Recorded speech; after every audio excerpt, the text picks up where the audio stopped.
ESPN, the worldwide leader in sports, presents NASCAR.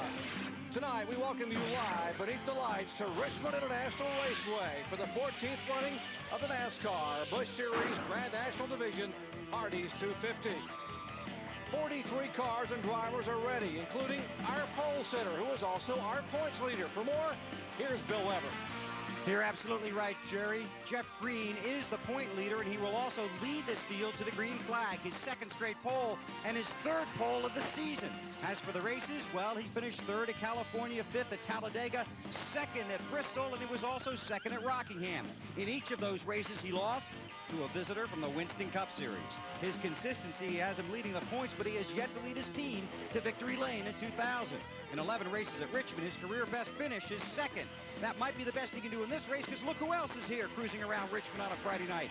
California winner Matt Kenseth, chasing his third victory of the season from the fourth starting spot. And this guy, Mark Martin, 4 wins in 5 races and shopping for a 5th victory tonight. The Roush connection has won 7 of the 10 races. And for more on that, here's Ray Dunlap. Well, Bill, Jeff Burton is certainly one guy that always has an opportunity to win here at Richmond. 4 of his last 5 races here have been top 6 finishes, including 1 win. But Burton starts 20th tonight, and he's got a lot of cars to pass, especially this guy, Randy LaJoie, in car number 1. He brought the exact same car with him this week that he used to win with at Nashville. LaJoie should be good tonight here at Richmond. He had very little practice in happy hour because the conditions were so different then. 130-degree track temperature on happy hour, 75-degree track temperature now, and that will change the handling on this race cars. And that could play into the hands of Ron Hornaday in the number 3 car. The number 3 car has won 3 of the last fall races here at Richmond. But that exact car is not here at the track tonight because it doesn't have a 2000 body on it yet. Hornaday says this car he has tonight should be good, and he's coming off a 3rd place run at Nashville. Look for Hornaday to charge to the front. But I think it's row number 5 that's really impressive. A couple of young rookies, including the number 2 car of Kevin Harvick. Harvick and the guy who starts on the outside of him, number 37, Kevin Grubb, are both in the top 10 in points. And each of these guys have missed 1 race this season. But both guys are very fast here at Richmond. Look for these 2 young guns to make a charge to the front tonight here on the 3/4-mile track at Richmond. Now let's go back up top to Dr. Jerry Punch.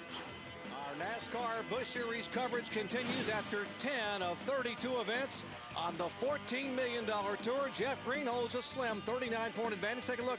LaJoie just 115 back, and 2 rookies, Hornaday and Harvick, in the top 10.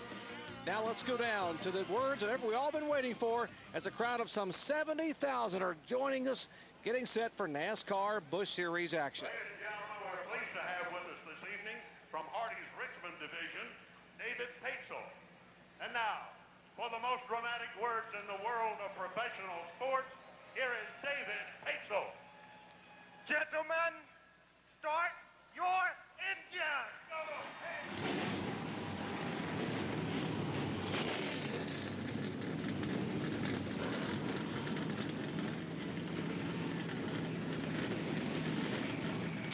With that command, the field of 43 roars to life. They'll battle for 250 laps, $660,478 up for grabs.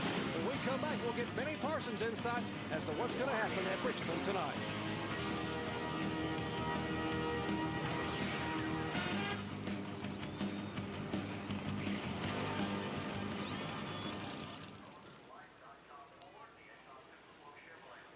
You say Chad Chaffin, right?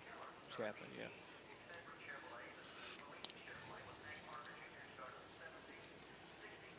Okay, all right.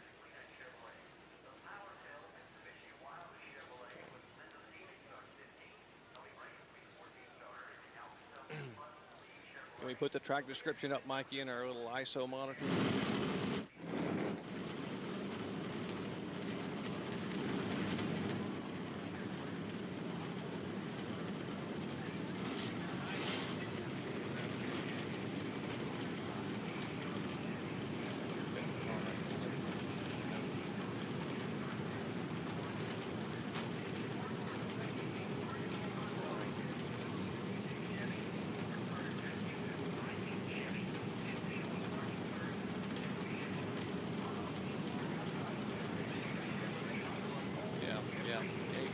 with you. I totally agree.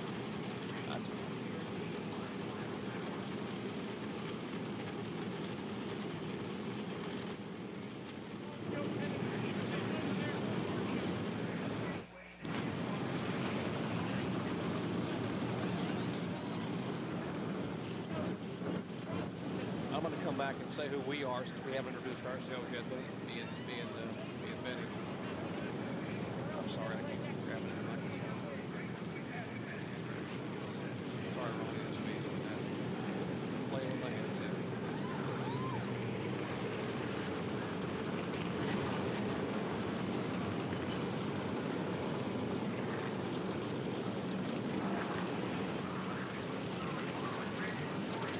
We welcome you back to Richmond International Raceway in Henrico County, Virginia. There is Lyndon Amy's car number 35, the Howard Tell machine. Is Chevrolet getting checked out by the crew.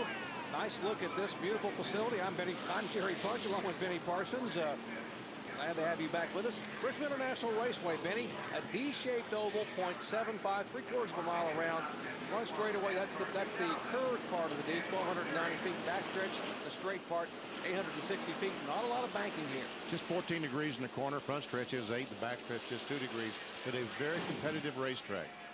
Our Suzuki starting grid shows you that points leader Jeff Green gets his second pole in a row, 3rd of the year and 12th of his career. Look beside him, only his 3rd start ever, or this year in Busch competition. A former winner here and former Rookie of the Year, Steve Park. Back in row 2, we'll show you Tim Fedewa. What a comeback for Fedewa and the Stanley team. They missed the race at California, qualified 3rd at Richmond, and up there is, of course, last week's winner, Matt Kenseth. Back in row 3, Todd Bodine, 2nd in the points, charging, looking for that first win. Hadn't won in 3 years. Hard to believe as good as that team has been. And Mark Martin, he's the guy we'll watch tonight. 4 wins and 5 starts this year. Elton Sawyer inside row 4, and Casey Atwood, Benny, one of 3 19-year-old drivers in tonight's starting field. They're getting younger and younger in the NASCAR Busch Series. Kevin Harvick, a great qualifying run inside turn, inside row 5. Hornaday, LaJoy, awfully good run here in the past for LaJoy. Chad Chapman, a good qualifying run for him. Last year's Rookie of the Year, Tony Raines. As you look at our starting lineup, you'll notice that there were 53 cars here. A very, very difficult field to make. The primary focus when you come to Richmond is just to qualify. It's just to get in the race. And really, truly tonight, Jerry, these guys that we see all through starting lineup have got to prove to me this year they can beat Mark Martin. He has been unbeatable. He did lose at Las Vegas. A car spun in front of him with 2 or 3 laps to go. Jeff Burton able to get by. Other than that, that's been his only blemish. And we'll see tonight if these guys can, in fact, beat him. I talked to Mark Martin earlier during our Winston Cup qualifying show during a commercial break. I said, are you going to be easy on him? And I said, why should I be? They're never going to see me again, so I'm going to punish them for all I'm worth tonight.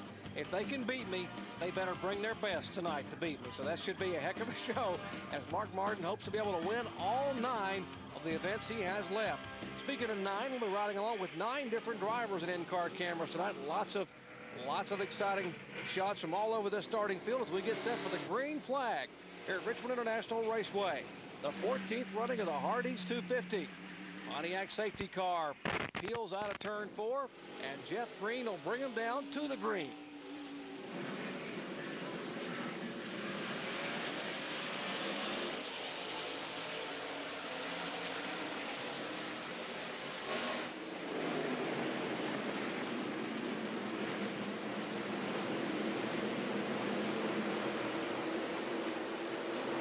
Pretty clean start out of turn 2 down the back straightaway. Jeff Green, then Steve Park. Fedewa falls in line for 3rd spot. Then Ken. Oh, got a spin. Looks like Kevin LePage got turned around going in turn 3 and backed that Redman car in the wall hard. Heavy damage for Kevin LePage in his Redman Ford Taurus. And he is, to say he's upset would be the understatement of maybe the year.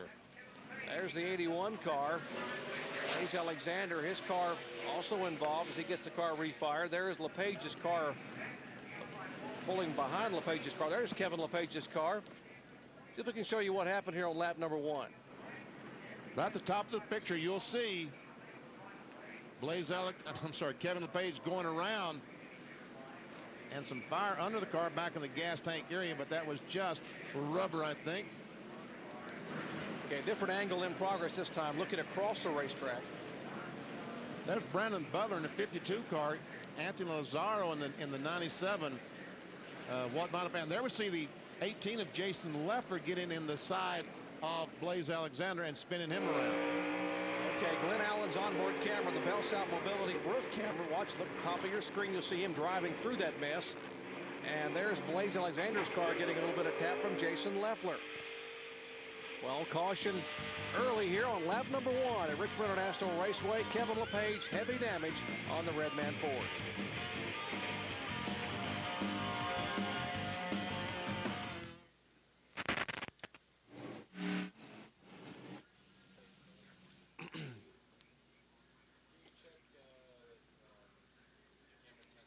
I don't know who got in the back of him. It's hard to tell. The 997 or the 52, you think? I don't know.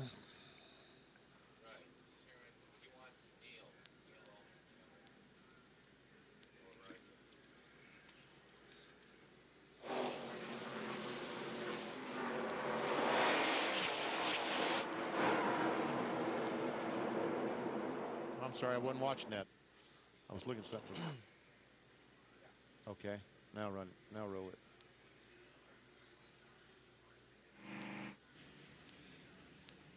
I think we're going to be able to tell. Yeah. See any damage on the front of the... So it wouldn't have taken much. Much of a lick.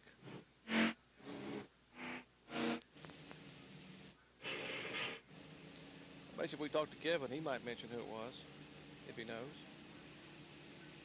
What do you think? I guess yes, he would. It's a car he got from Roush. That was the car Burton had here last year, ran so well.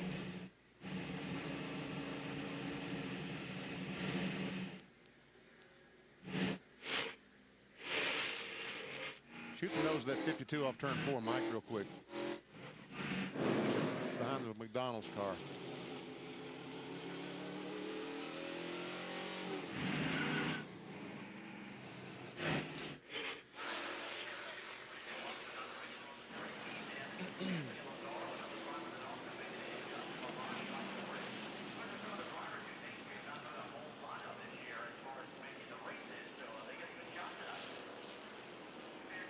Back at Richmond International Raceway, working caution for the first time tonight, coming out on lap number 1. Kevin LePage making only his 4th start this year in his own Matrix Motorsports Redman Ford. Had this kind of problem up in turn 4.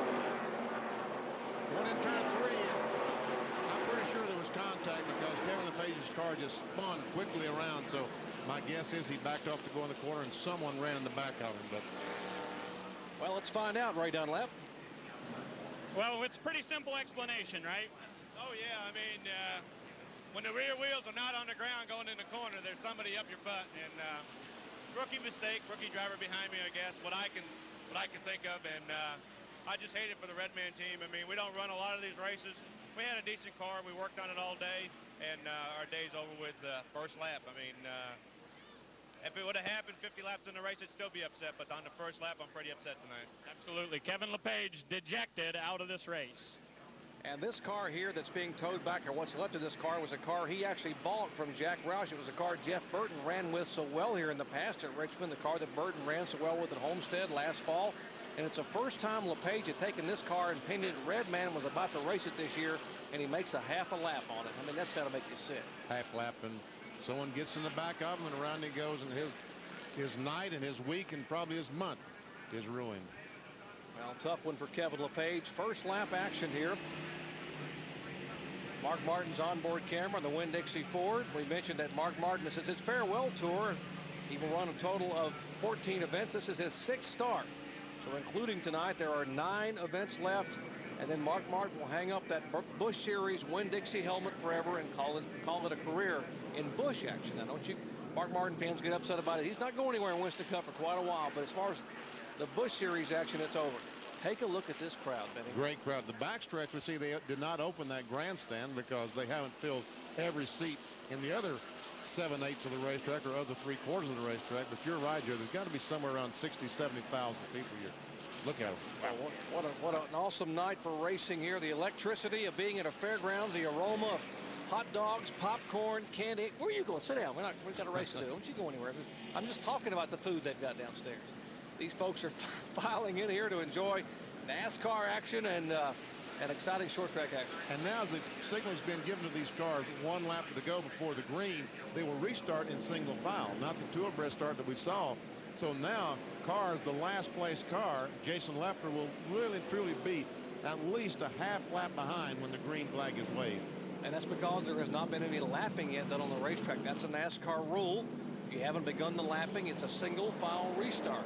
As the safety car pulls away, and Jeff Green will try to lead him down again when the Nesquik Chevrolet heads down, and Matt Abernathy will wave the green flag.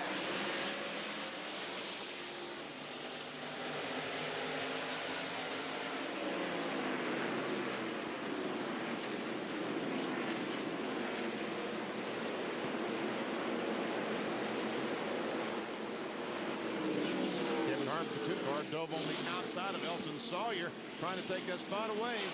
But Elton Sawyer gets on the inside of Kevin Grubb, trying to take that spot away.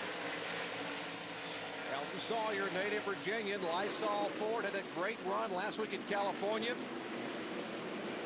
Harvick, the rookie driver, has run here twice in NASCAR Craftsman Truck Series action. Kevin Grubb driving for Timberwolf. They're headquartered here in Richmond. Would love to get their first win and his first win right here at the home racetrack. There's LaJoy, the Bob Evans restaurant roof camera. Our Circuit City telemetry showing you using that left foot on the brake a little bit here at Richmond. You will use the brake. Oh, he hits the wall coming off turn 2. Oh, man. He came off the corner. And he's already down to 87. Look at these cars going by on the inside of Randy LaJoy. What a tough break for Randy. Pass for third position, and Matt Kenseth. He's trying to take over that third spot.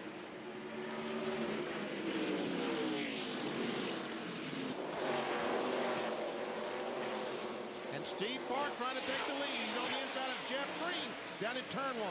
Right out there. This place will do it to you. Park takes the lead on lap number 12. The Wheelan Chevrolet gives a wave to Jeff Green, saying thanks for the room. You didn't crowd me. You gave me good room to make the pass. But here's what happened a moment ago to the two-time Busch Series champion. Watch LaJoy coming off turn 2. He gets a little bit high and goes up, and there we see him just, bam, he hit that wall awfully hard. All right, from Tony Raines' roof camera, the yellow freight roof cam. Watch his view. You can see just the impact when Raines goes by LaJoy on the inside. He rubbed Bob and part of Evans off the right side of that car. Steve Park, our leader, with 14 laps complete. Good action all around this racetrack. There's a battle. Lyndon Amick and Tony Raines. A couple of the young drivers. Amick taking the spot away. You saw Lyndon Amick pull over as the cars left pit road. I think he was just centering the steering wheel or maybe working on the radio. There was really nothing mechanically wrong with the car.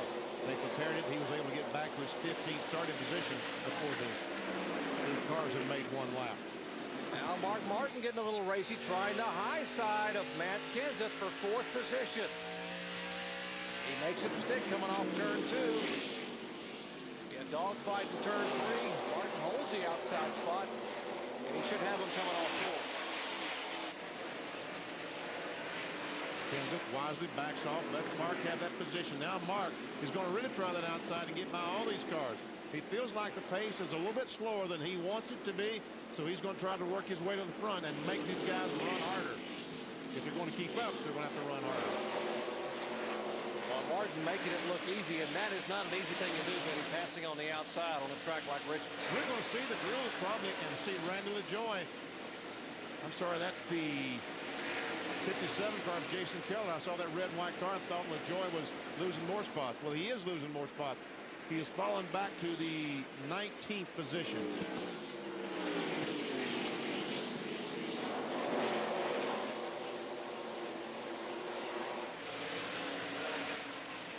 Take a look a moment ago. Here's Bobby Hillin in the 8 car. That is Jeff Burton, the 9. There's contact with Jason Keller.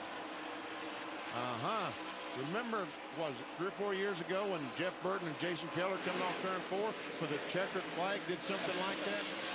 Had a little bit of bumper tag action. A little confrontation afterwards. A little heated discussion on the way to victory lane. Well, Steve Park driving to car number 31, making this his third Busch Series start of the year. A former winner and former Rookie of the Year in NASCAR's Busch Series showing the way.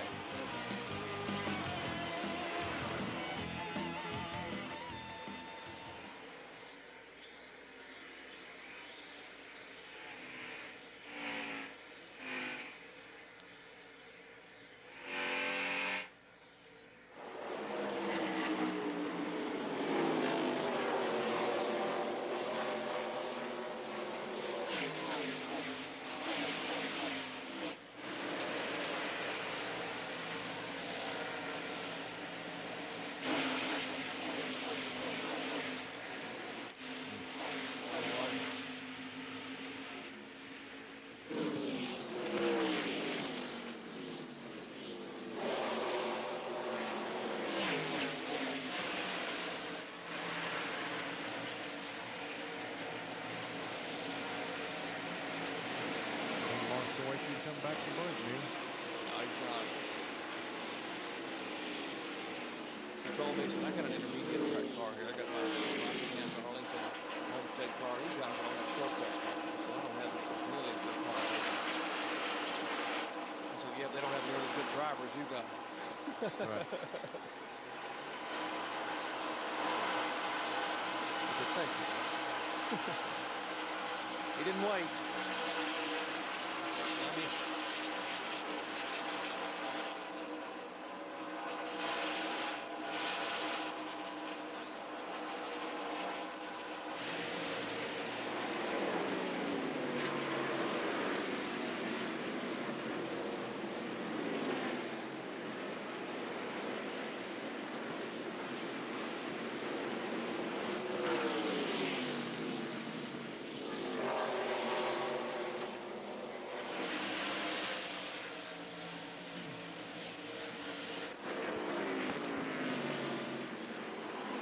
Welcome back to Richmond International Raceway. I'm Jerry Punch along with Benny Parsons, Bill Everett, Ray Dunlap. Exciting live action, and guess who's leading? The checkered flags on the hood of that car will give it away. Here's the pass a moment ago for second spot. He came on down the back stretch, gets on the inside of Jeff Green, and there's nothing Jeff Green can do except just give the position away. And we have seen Mark pass the other two cars on the outside. He passes Jeff Green on the inside. And here's the leader, Steve Park. Gets on the inside of him down in turn one, takes the lead. And Mark Martin now leading. There's the lead, about 3 car lengths over Steve Park, with Jeff Green in third spot, Kenseth, then Fido in fifth spot. Battle here for 7th position.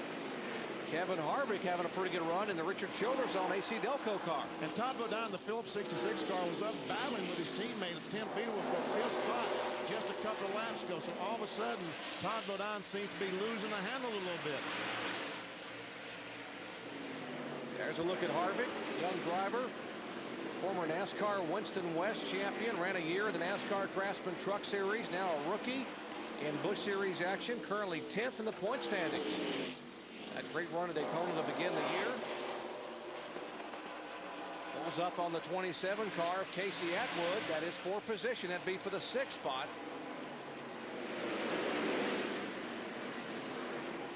Boy, Harvick staying right to the bottom of the racetrack.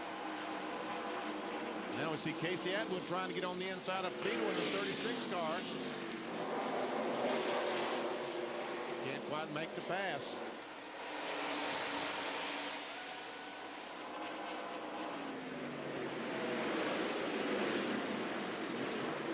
Say you're looking at the future of the NASCAR Busch Series here with Casey Atwood and Kevin Harvick, but I'm not sure Casey's making other plans. Hey, I don't think he's going to last that long.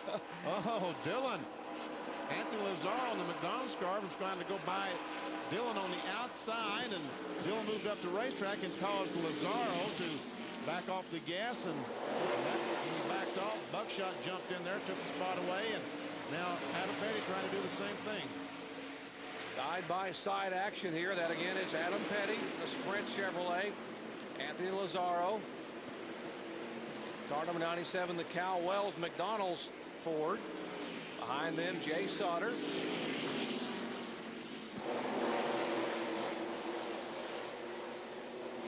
Sauter had a great run last week in California.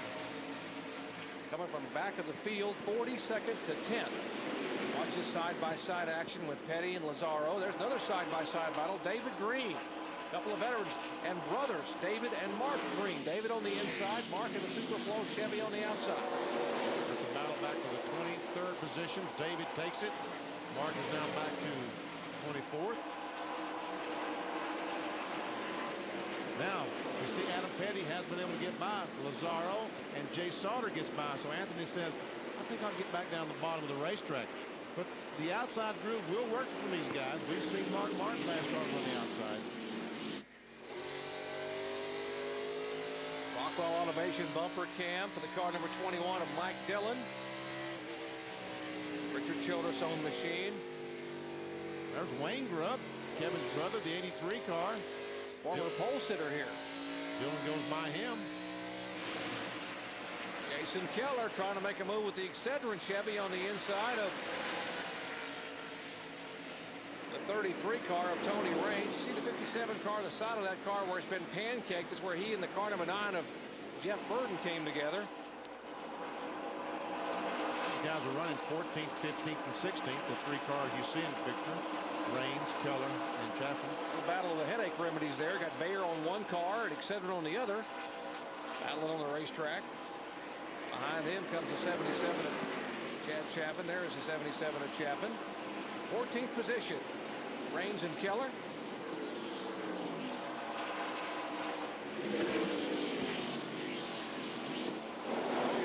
Four-time winner in the NASCAR Craftsman Truck Series. Of course, a former ASA champion, 1996 ASA champion, and the reigning Rookie of the Year in Busch Series competition.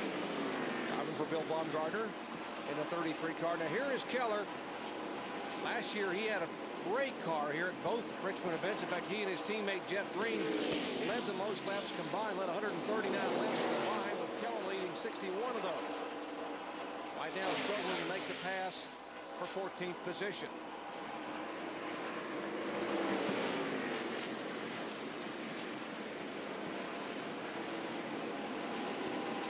These cars are about a half lap down to the leader, Mark Martin. And as they battle each other, racing in traffic, and Mark has basically clean racetrack in front of him, that lead of Mark will increase on these cars. That's Mike McLaughlin coming up behind him there. That's in the white car, the Gould's Pump Chevrolet, that 48 machine. Mike's had some pretty tough luck here. Last year in the early part of the race, he was tagged from behind by another car, hit the wall, sustained a concussion, was taken to a local hospital. And then even a couple of years before that, he had a big fire in his transmission come up through the boot in his shifter there. He's had some pretty rough luck here. I remember that. I think most everyone remembers that fire inside the car. We had a camera inside his Gould's Pump Chevrolet. There's Mike McLaughlin. Battle for position, second spot. Jeff Green takes the Nesquik Chevy and slides right beneath Steve Park.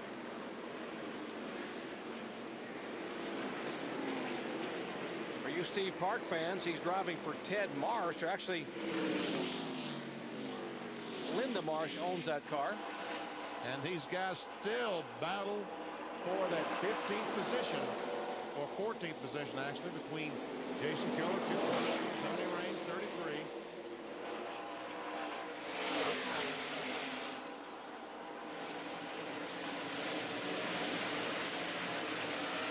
And Randall LaJoy, as beat up as his car is, as hard as he hit that wall, he's keeping up with these guys. We see him right back behind Mike McLaughlin, the Bob Evans car.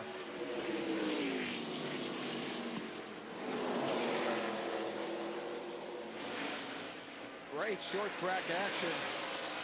No one willing to give an inch. Still side by side. There's Chaffin. There is McLaughlin trying to make a move. He will make the move inside as these guys are still side by side. There's Chevy Monte Carlos.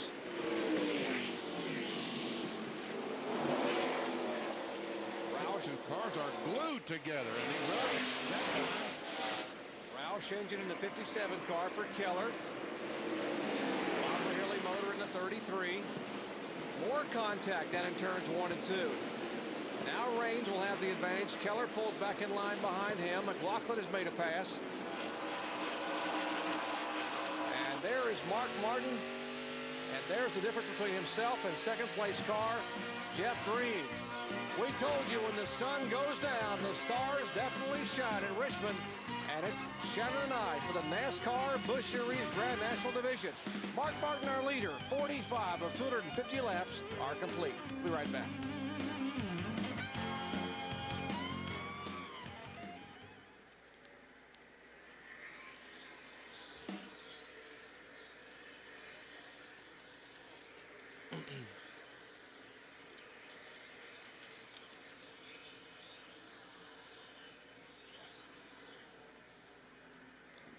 Who's that popping the 66? That's Hornaday.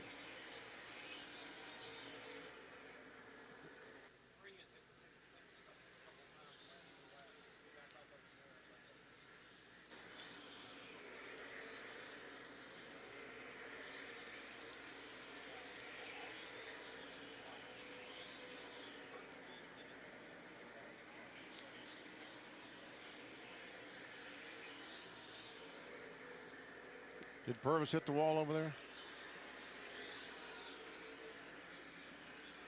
Thought so.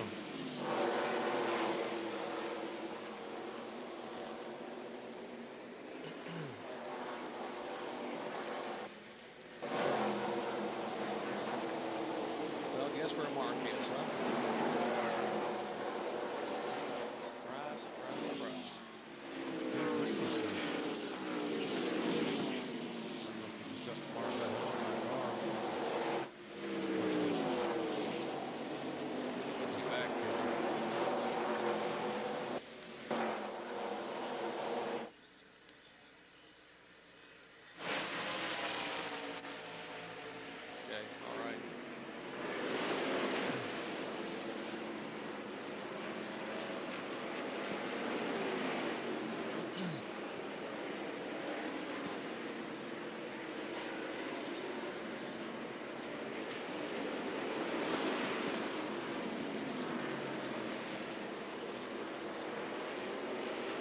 Still back in the early laps at the Hardee's 250 at Richmond International Raceway. I'm Jerry Bunch along with Benny Parsons.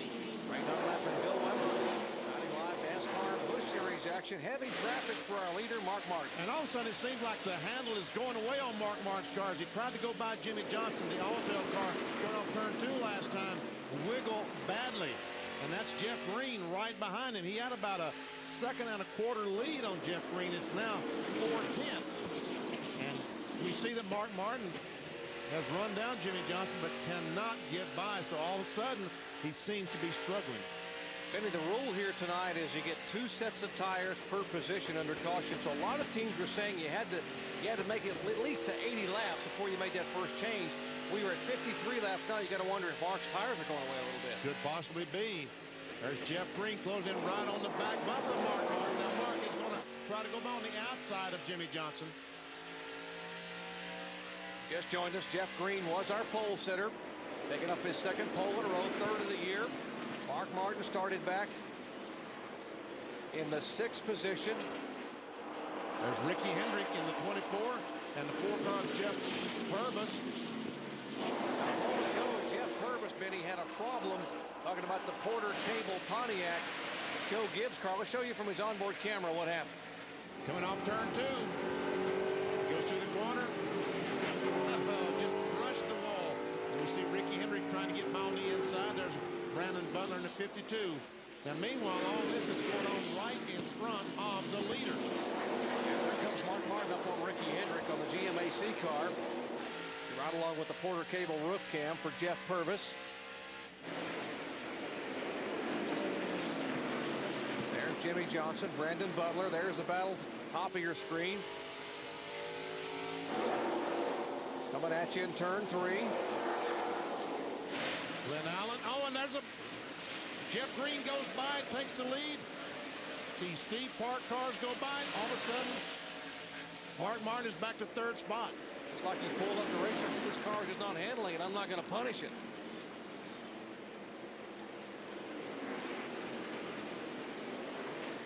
Jason Leffler in the pits. Jason Leffler fans for an unscheduled stop. They under the hood on his car, number 18. That's about his second or third stop, Jerry. He's been in a couple of times. Bill, what's going on with Mark Martin? Well, he's running a lot of laps here. 58 laps in, Benny. His car's just a little bit loose, not going to take any chances. He called it about 3 or 4 laps ago. They're going to make an air pressure adjustment to the left front and the right rear is what they were talking about. We'll wait and see what they finalize before their pit stop. But the 60 car just a little loose right now. All right, how about a battle for 6th position? That is the car number 9, Northern Light Ford for Jeff Burton. Behind him, Tim Fiedler in the Stanley Chevrolet. There's Kevin Grubb, Timberwolf car. Casey Atwood behind him. Now a battle again, challenge for the lead. As Steve Park tries to get a little racing inside of Jeff Green. The traffic right in front of him. Right in, he's got 2 lap cars directly in front of him. The 97 McDonald's car, Anthony Lazzaro in front of Steve Park, and Jeff Purvis, the Porter Cable car, in front of Jeff Green. Who's going to win this battle? Well, Green's pulling for Purvis, and Park is pulling for Lazzaro. And it looks like it's still undecided. Meanwhile, Matt Kenseth has caught up. He's right behind Mark Martin, the Visine car. And now looks like Purvis will have the advantage, so Green will pull up behind him, and that means Park will pull up in behind. Well, he might pull up behind Green. No, he's going to hang there for a while. Can't sit too long, but there comes Mark Martin. Oh, and Mark is really, really loose. The back end really kicks out off turn 2.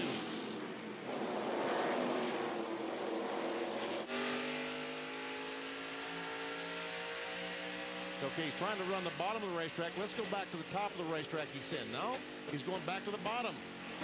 Check out our Circuit City telemetry with Mark. He's off the brake. Comes off turn 2.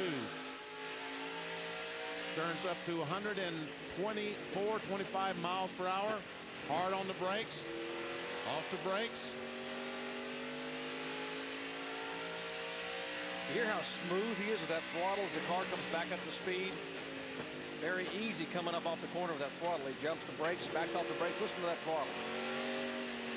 Oh, see him get loose again. There we see Jason Leffler again. Looks like he's going to draw jury this time.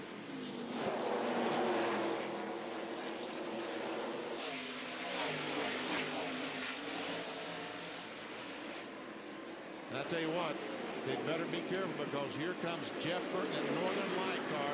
He started in 20th position and has already worked his way up to 6th.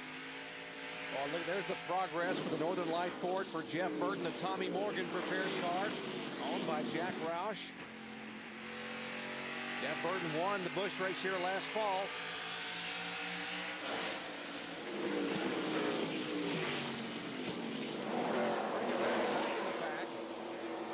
For 18th and 19th position, there's the AT&T car of Dave Blaney. Behind him is 22-year-old Bobby Hamilton Jr.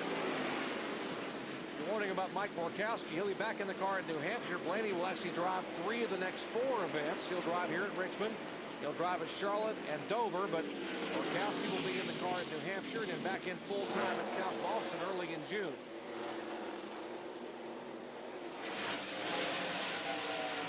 Dave Blaney makes his second start in Busch competition. Side-by-side action there between the Baywatch Restaurants car for Hamilton Jr. and car number 43, Jay Sauter.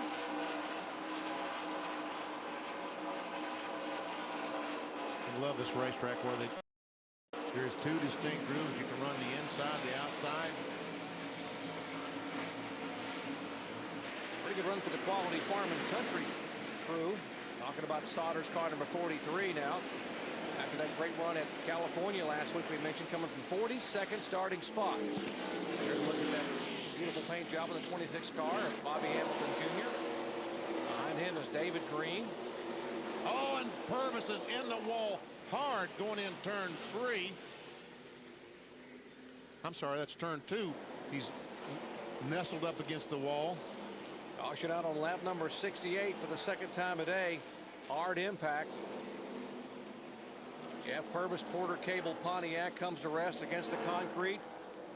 And Mark Martin, I think, needed this caution badly. He will certainly, when he gets the chance, he's going to dive into pit road, get some tires, and make some adjustments on this Winn-Dixie Ford. There's Jeff Purvis sitting in the car. He'll keep the nets up. Very upset, very frustrated. you might expect. Not been a very good night at the first 69 laps here at Richmond for Jeff Purvis. Former winner. In fact, he was the last driver to win here from the pole. And here come the first pit stops of the night under caution. Lap number 70. Steve Park will lead him down. Jeff Green, there is, as Benny talked about a moment ago, Mark Martin is there. Kenseth is there. Let's go down to Ray Dunlap.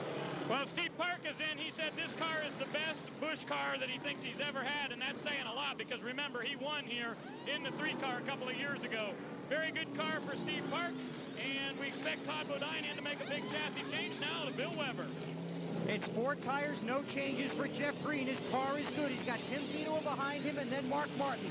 So to the left side on the 10 car, Park is away, tightening the lunch. Watch for a lot of congestion here at the end of pit road. Green beat them all up, and it's Mark. Good stop for Burton. Back to Ray. 4-tire stop for Todd Bodine. He has a little bit of trouble getting out of his pits. They made an air pressure adjustment to the right rear because the car was very tight getting in. That's why he lost a lot of positions. He was back to 11th place. Great pit stop. You saw a moment ago Steve Park was being pitted by Dale Earnhardt Jr.'s pit crew, the Budweiser crew that pitted the car that won here last year in Busch competition. Let's show you while we're under caution. There is Jeff Purvis's Porter Cable Pontiac. He's still sitting in the car. Here's what happened here on lap number 69.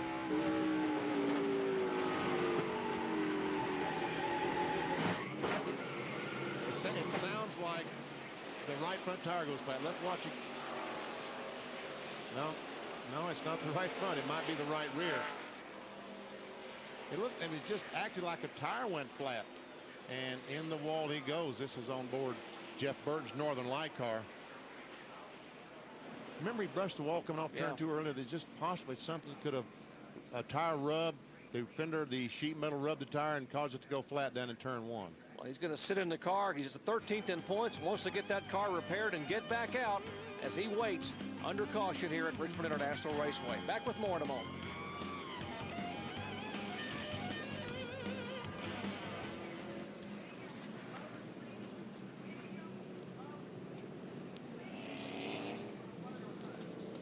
What a great pit stop by Burton's guys.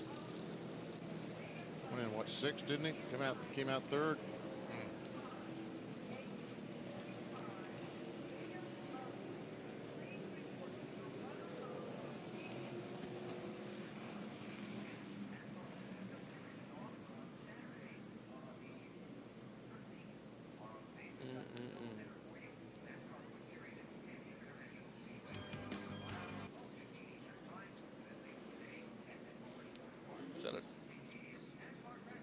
Okay, thanks.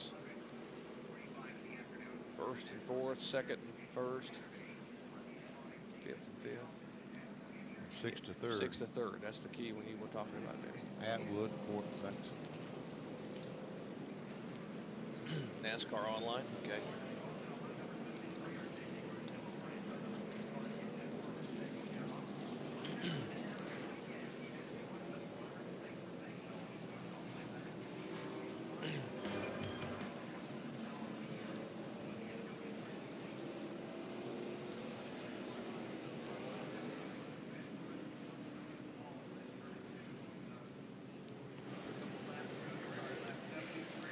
And we'll welcome you back to NASCAR's Busch Series exciting action. The Hardee's 250 from Richmond International Raceway in Henrico County, Virginia. Working caution for the 2nd time tonight. An incident up in turn 2 involving Jeff Purvis's Pontiac. Now, most of the leaders have been on pit road, and we'll show you what happened with their pit stops. Steve Park goes in 1st, comes out 4th. Jeff Green picks up the lead. Mark Martin moves into 2nd. Kenseth back to 6th. Harvick back to 5th. But check the next group of cars that made pit stops. Jeff Burton was so fast, goes from 6th up to 3rd, and Casey Atwood from 8th all the way back to 13th. Atwood lost 5 positions. You want to find out where your favorite driver is running, what's happening as it's happening in the NASCAR garage area? Well, log on to the Information Superhighway, NASCAR Online, www.nascar.com. Real-time information about your favorite drivers, not only in NASCAR Busch Series, but who's going to start where for tomorrow night's Pontiac Excitement 400. That should be a barn burner. Speaking about that 27 pit stop for Atwood, let's check in on his pits with Bill Weber. Jerry, you mentioned that he lost 5 spots. Well, what happened? The car jumped out of gear as he was leaving the pit, so he had to Obviously slow, get the car back in gear, but in that brief amount of time, he lost 5 spots. Ray? Well, Bill Lyndon Amick had no ability to talk to his crew because his radio had gone dead. We saw him pull out a line right there before the race even started. So he had no radio that whole first sequence, but the crew was able to make a change. So he's now able to communicate back and forth and tell him how good that car is. I believe he's currently being shown 11th on the racetrack. So pit stops are completed for the first time tonight. Here on lap number 7 is when they actually all pitted. See Jason Keller there in the 57 Excedrin car. We saw him back battling for what, 18th, 19th? These guys must have had a terrific pit stop because he's up to the 12th position. There's Keller, the Excedrin Chevrolet, looking for his first win of the year. Had a great season a year ago. We'll reset our field with our Napa field summary, showing you where your favorite drivers are running. Jeff Green, Mark Martin, Burton, Park, and Kevin Harvick in the top 5. See Keller back in 12th spot now. There's Atwood, who lost those 5 spots in the pits. You heard a moment ago from Bill Weber. Why? Elton Sawyer in the 14th position. Blaney, Adam Petty leads this group. Adam Petty's worked his way up to the 17th. Jay Sauter, Chad Chapman back in 19. And Randy LaJoy, he's been working on his car constantly during this caution flag, is in 30th position. 31 cars remaining on the lead lap with Buckshot Jones, the final car. The Cheez-It Chevrolet, I should say now. The second week in a row they've run a Chevrolet. In fact, the same car they had at California and what he is driving here in 31st spot. Lazaro leads a list of cars 1 lap down. Beautiful sight, Richmond International Raceway. The lights ablaze here in Henrico County, Virginia. All those seats will be just jam-packed tomorrow night for NASCAR's Winston Cup Pontiac Excitement 400. And how about Rusty Wallace will lead him down to the green flag. What a great qualifying effort, but congratulations, Rusty and all that Penske crew, Robin Pemberton and company, on a job well done. We continue to work caution here at Richmond International Raceway. And while we're under caution, we'll take a break and come back with more exciting green flag action. Jeff Green is our leader.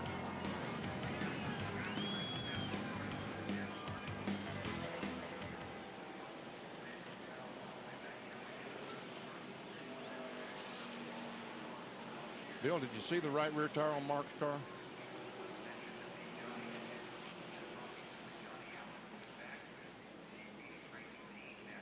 I think it was worn out. If you got a tissue or something, good to the right side.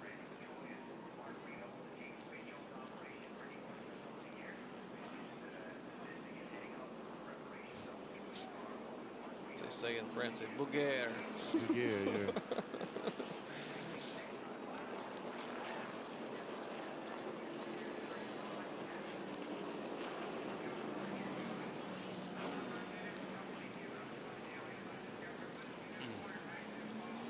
I heard you when you told me about the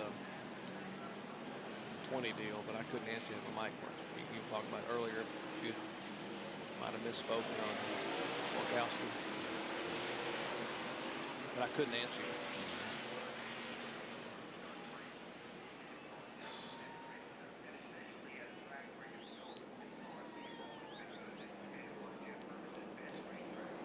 Slob, you got a rundown for tomorrow night, handy?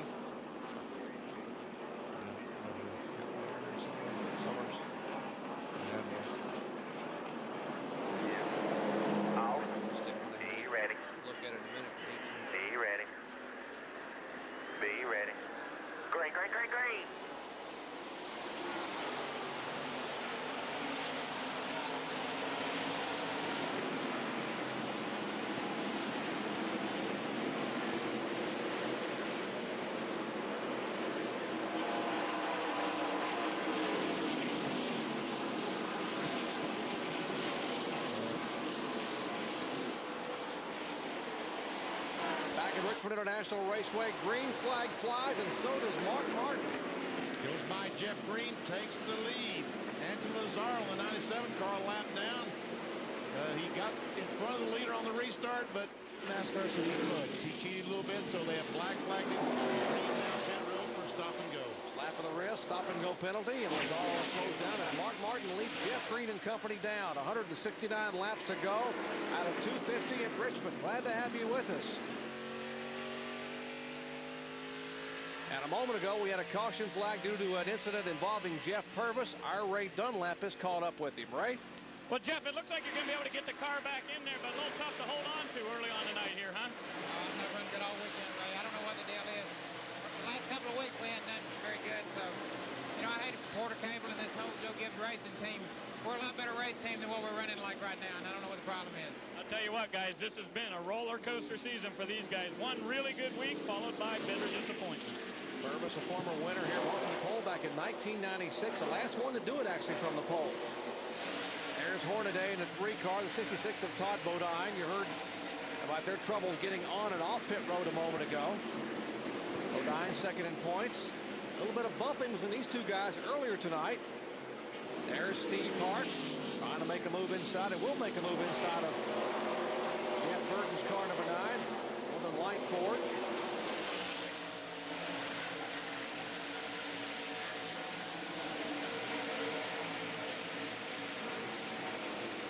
The 66 and 3 racing side by side, a battle for the 8th position. Phil Parsons, the Kingsford car, in front, and now back to that battle we saw just a moment ago for 3rd spot.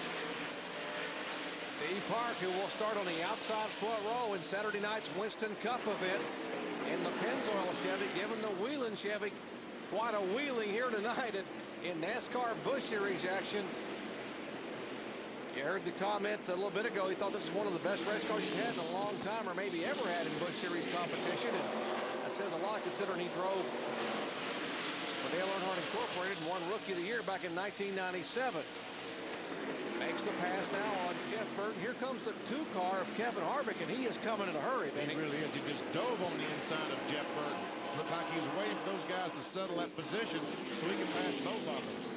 By the way, Michael Rick was taking the University of Florida car behind the pit wall. A little bit of contact a moment ago between Mark Martin, the leader, and trying to get by the lap car of Anthony Lazzaro. You watch this battle side by side.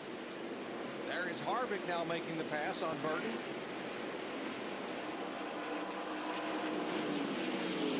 As good as Jeff Burton looked before this caution flag, it looks like it might take a few laps for his car to come in. Now he's going to try to go back on the inside on Kevin Harvick. Riding along with Jeff Burton's roof camera, we mentioned they had that great pit stop. Tommy Morgan and company picked up 3 spots. But as you said, Benny, maybe the car just takes a little while. Let's ride along with our Circuit City telemetry and see what we're talking about speed. We saw Mark Martin down the front stretch, 134 miles per hour, but that was after his tires had some laps on. Let's see what we see now. Up to 143 with fresher tires on the car. So you can see just at each lap, these tires slow down a little bit more, just a little bit more. 35 and 36, Amick and Fido up. A lot of rubbing going on here for these 2 bullfighters, 2 young Busch Series drivers. Amick in the 35 car, Tim Fido in the 36, battling for 10th position. See, Ricky Hendrick, that is Rick Hendrick's son, in the 24 car, the GMAC car. Earlier on, his car not quite right. He did lose a lap, but seems to be running along with these guys pretty competitively. I tell you, he was very impressive at Nashville. Came from 34th to finish 5th. What an impressive young man he is, and a race car driver. And Rick Hendrick couldn't have been happier the next day because he was there to watch his son pull off that first top 5 finish in Busch Series action.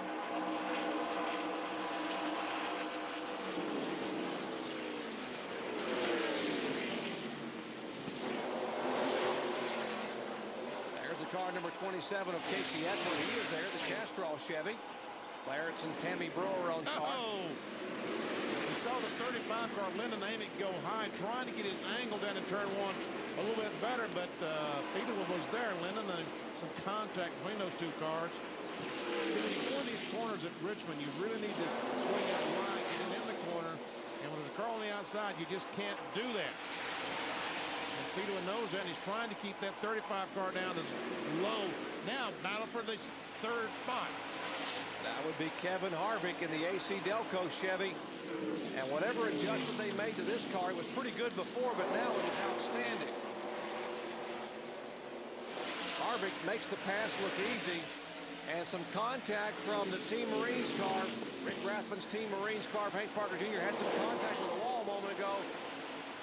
And I think that a tire may be flat. No, I guess the tire just rubbing the sheet metal is what we're seeing for Smokey, with right front tires rubbing that fender. So he needs to go into the pit area and get that fender off the tire. And here's the guy they're chasing, to no one's surprise. What they call the Winn-Dixie Whooping Stick here in Busch Series competition. That's the car that Mark Martin drives and has driven to 4 victories in 5 starts. Start number 6 tonight, and he's leading. Back in just a moment.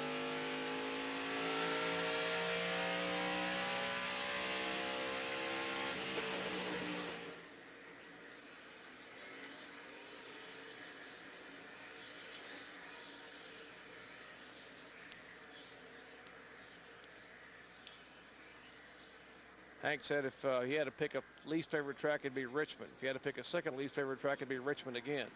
He doesn't like this place.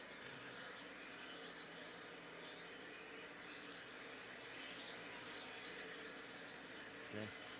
Oh, sorry. Sorry. Don't do that to me, man. Gee.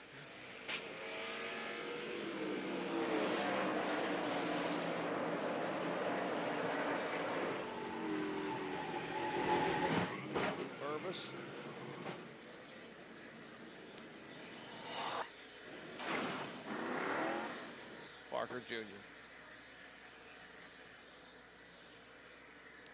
Yes, we do. Thank you, Chevy.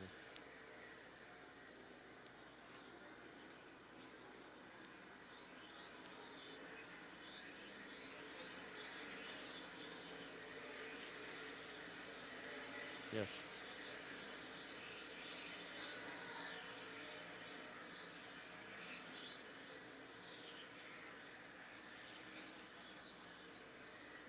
No, that's brakes, yeah, brake material. Yeah. Rubber or something.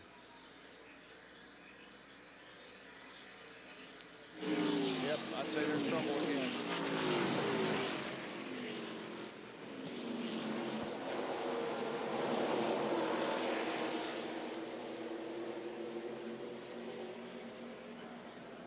Lap 100.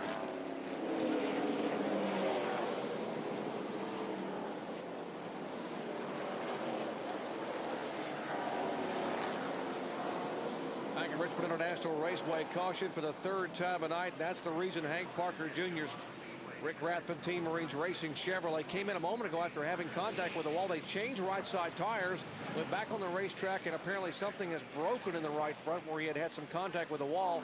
A shower of sparks and fire from beneath the car and debris on the racetrack. And so NASCAR puts the caution out for the 3rd time tonight.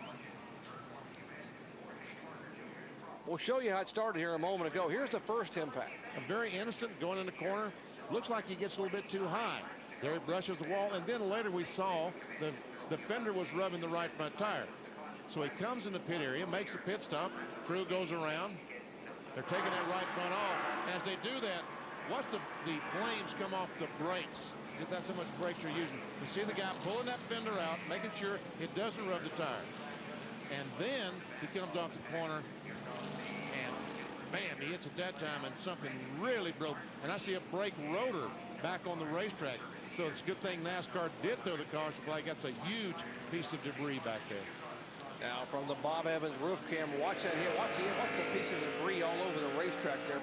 Big chunk of rotor as Randy LaJoie goes by Hank Parker Jr.'s shower of sparks, and we are under caution for the 3rd time tonight here at Richmond International Raceway. Parker 11th in points, stays in the car. They hope to get it fixed and get him back out. Back in a moment.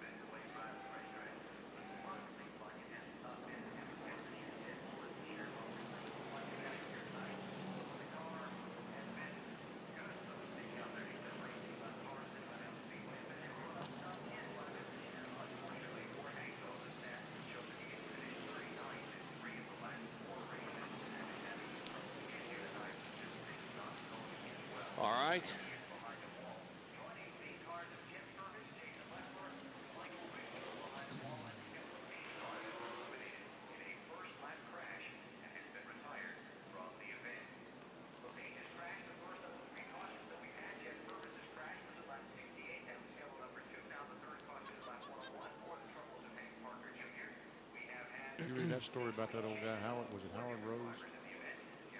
Got a Derby horse, 88 years old. I saw that. How about that, huh? It's called Howell's Hope or something Howell's like Hope, yeah. I saw that. Pretty good story, huh? Yep. Kind of guy you want to pull for, wouldn't you?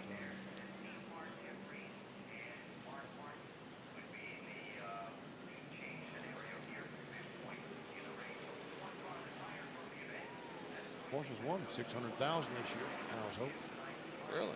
He's got him a good one.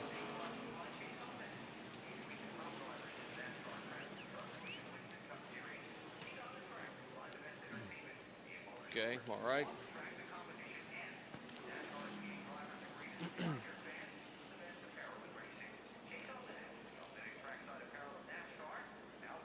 Back at Richmond International Raceway, working caution for the third time tonight. Well, from horsepower to hoof power, we invite you to join ABC Sports tomorrow at 4:30 Eastern Time for the 126th run for the Roses, the Kentucky Derby at Churchill Downs in Louisville. Of course, don't forget at 6 p.m. Eastern Time on ESPN2, it's the Kentucky Derby highlight show.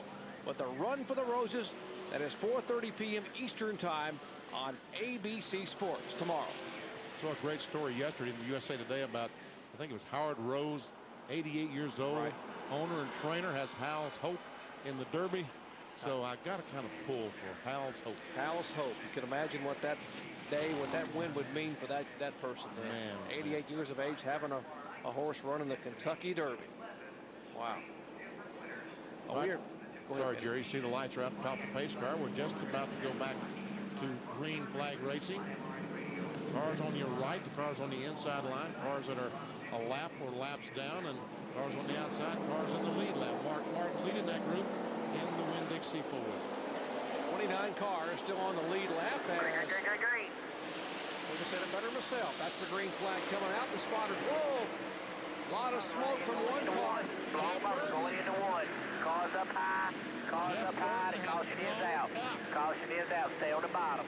And I'll tell you, there won't be a mosquito living around here for the next 2 or 3 months with all that smoke. That's the bumper cam. And I'd say that's a pretty serious problem in the back of Jeff Burton's car. A couple of cars getting laps back. The 5 car getting a lap back. There's the Jeff Burton Northern Light Ford Taurus. Heavy smoke out of the back of that car. I mean, right at the restart of this race, coming by the start-finish line, smoke pouring. You see the fluid pouring out of the bottom of that car, the back of that car. That's what you call blowing one up big time. But it's still turning RPMs. Oh, the rear wheel is turning. The engine is not turning off. That's my mistake. Yeah, the RPM gauge down the zip. He makes that hard left-hand turn, and we'll head back to Tommy Morgan and the crew. Tough break for Jeff Burton. You see the onboard telemetry showing that he's just coasting back to the garage area. Caution number 4 coming out on lap 108. On the restart at lap 108, we'll show you how it happened. Right side of your screen, now across the start-finish line. Plume of smoke from the back of the car number 9, Jeff Burton. And now a big cloud envelops the front straightaway, and we've got caution for the 4th time at Richmond.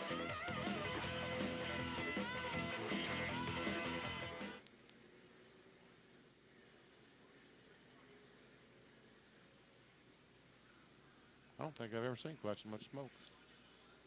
Pretty serious there, huh?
Nubsy. Nice shot, Nubsy. Is that Nubbers?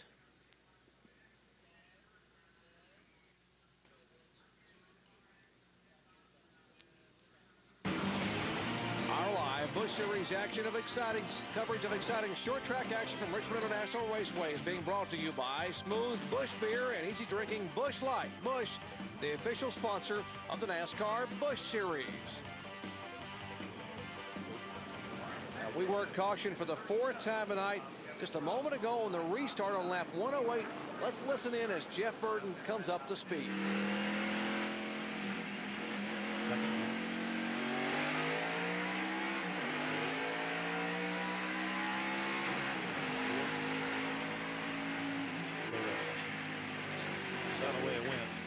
Boom, and what it looked like behind him with the camera and the smoke, people trying to drive behind him. Well, there it was. There's the view they had.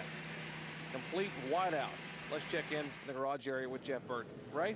Well, I'll tell you, Jeff, I'm not sure I can ever remember you guys having mechanical failure on this team. I was thinking about it when we broke, and I think that's the first time since I've driven a Busch car for Roush that we've had an engine problem. I'm not about to complain. We were running well, and I got a little bit too tight on that run there, but real happy with the pit stop and real happy with the car. This is a brand new car. We just brought it out today, and real happy with what we had. We were in position to have a chance to win. If we would have made the right call on the last set of tires, we could have had a chance. Started 20th and got a chance to move up through the pack. That's got to be a lot of fun. Well, it is a lot of fun, and these guys give me a good race car. We struggled all day trying to get it to qualify, but as soon as we got in race trim, it was really good, and just one of those days. And about 300,000 mosquitoes dead right now. That is Bob Rinaldi to the right of your screen with the red headset on. Jack Roush there walking by. Rinaldi actually is the engine builder for this Busch Series who works for Jack Roush, and they both want to know what happened because if he's right, they almost never have engine problems. So they're both right there on top of that car trying to figure out what went wrong. There's Rinaldi talking to Jeff Burton, and Jack Roush is there trying to figure out exactly what happened to that Busch Series engine in the Northern Light Ford Taurus. Caution for the 4th time here at Richmond. Back in just a moment.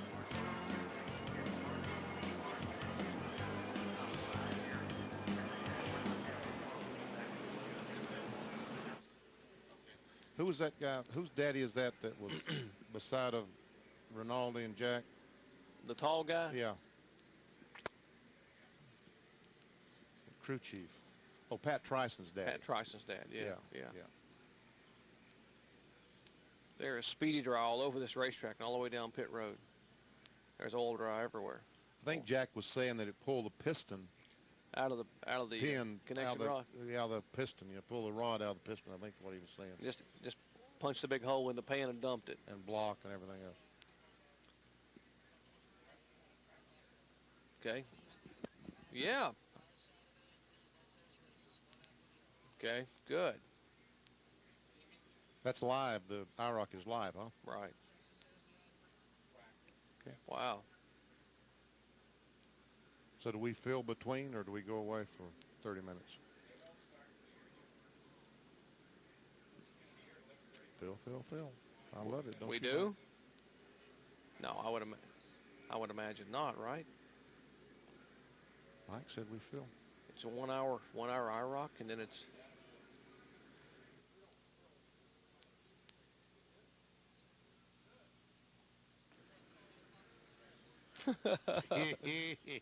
Attaboy, Neil. Good.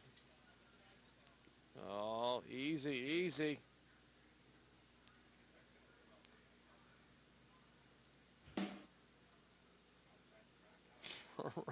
Ronnie hits that one drum beat, huh? That rim shot.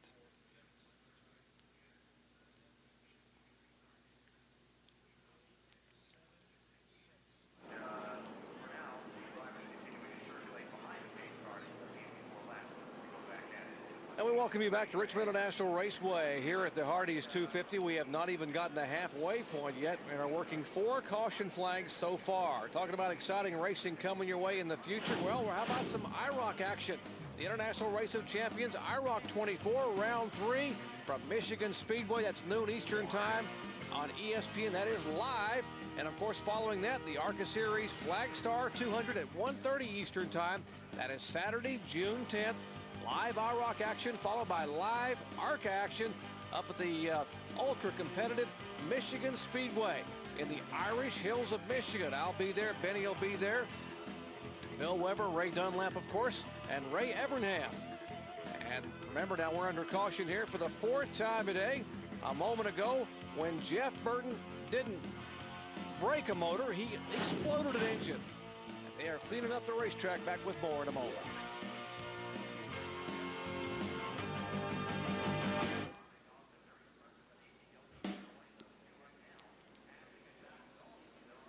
What a doll baby, huh?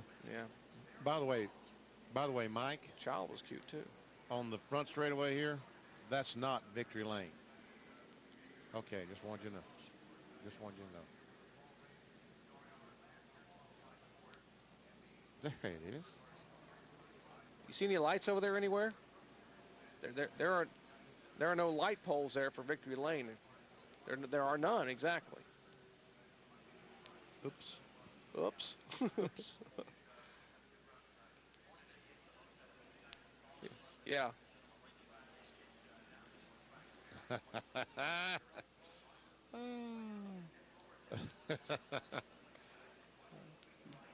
You guys are.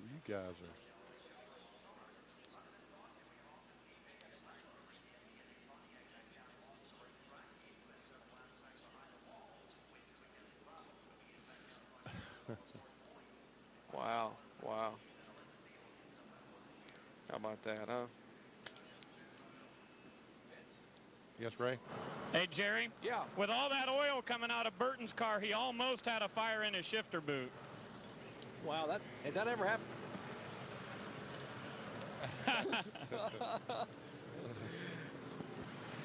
Hey, Ray, has that ever happened up here before? I'm not sure. Okay. I have a faint recollection. Okay. Faint is the key word. Yeah. Good one, Ray.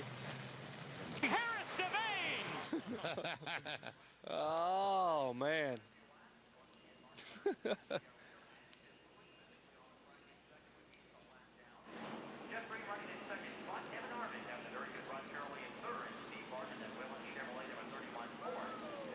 Back at Richmond International Raceway here in Henrico County, Virginia. Working caution number 4. Taking a while, Benny, here to get the track cleaned up because there was so much oil and oil draw down there. I want to make sure this track is very, very clean for all these drivers go back on the racetrack. Show you our Napa field summary. Mark Martin is being shown as a leader. Jeff Green, who was our pole sitter and our points leader, running in second spot. Kevin Harvick, great run for the rookie driver. In third spot, Steve Park making an infrequent stop in Busch competition. Former Rookie of the Year in fourth. Matt Kenseth, last week's winner, in fifth.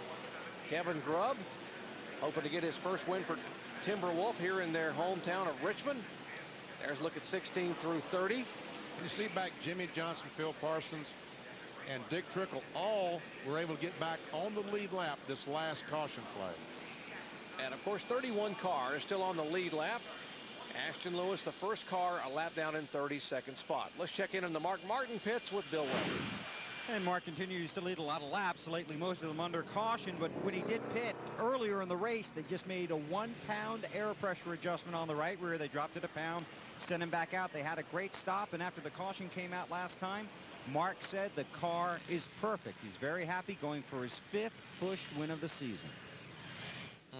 Perfect. That doesn't sound good for the competition. Well, that doesn't bode well at all. We're not even the halfway point yet. Glen Allen's Bell South. There's the yellow freight onboard camera, roof camera. All-tail car on board for Jimmy Johnson. Mike Dillon's Rockwall Automation on board. Bob Evans restaurant camera. What a handful that car has been for Randy LaJoie tonight. And there's what's left of the moon. Moon over Richmond.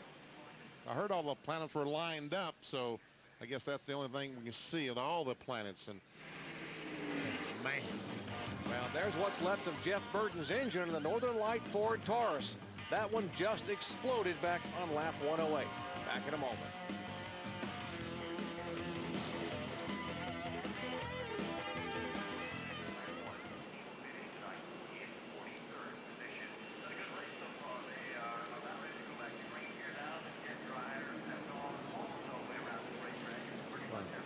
Oh.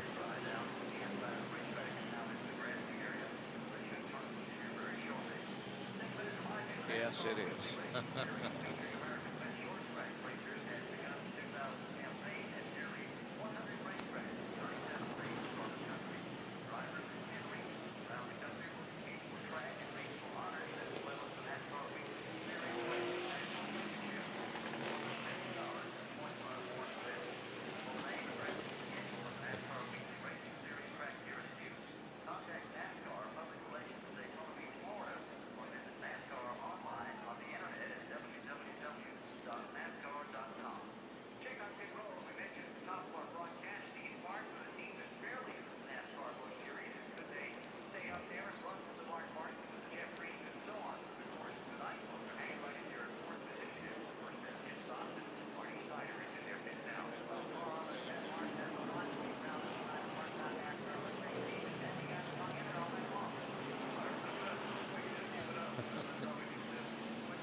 got to try and block 10 people.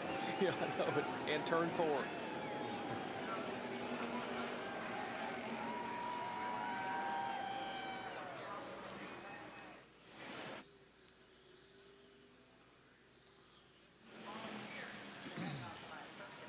I think you're about done. Yeah.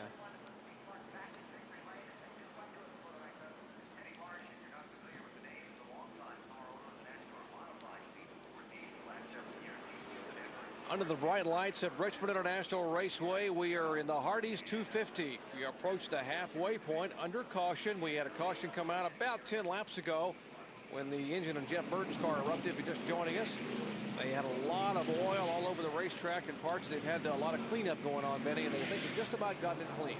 And by the way, when Jeff Burton blew up, the smoke that you saw, that white smoke, means that water was involved in that as well. As water hits those red hot exhaust pipes and it turns into steam. So the piston or the connecting rod, something went through the block that was forcing water out in the exhaust pipes. There was oil on the racetrack. Yes, Rinaldi and the Cat in the Hat had some big problems with that engine. Well, it's classic racing, and it's only on ESPN Classic next Sunday at 7 p.m. Eastern Time. Get ready for life in the fast lane with a race that goes down to the wire. The 1989 Tyson Holly Farms 400 with 2 laps to go. Jeff Bodine overtakes Dale Earnhardt and Ricky Rudd to win on an exciting finish. To order ESPN Classic, dial 1-800-CLASSIC or call your cable provider. And how I remember that when we were there, BP, Jeffrey Bodine, what a finish that one was. And Jeffrey Bodine starts 4th here tomorrow night in the Power Team Chevrolet, coming back from that incredible crash in Daytona just about 2 months ago. Great crowd on hand. Fans excited to be here enjoying NASCAR Busch Series action tonight and NASCAR Winston Cup on Saturday night. Back in a moment.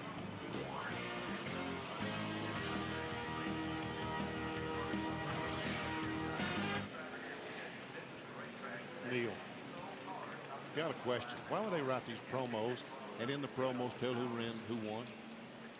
Well, I guess they want everybody to know what's going to happen because it's a classic. They want you to be able to stay and watch. I don't understand that. I know last week.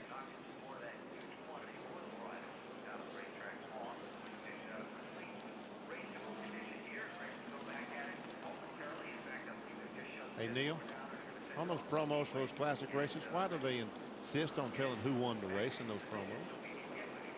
I know. Well, I mean, it looks like somebody would be sitting home and not remembering to say, I wonder who wins. You take all the drama out of it.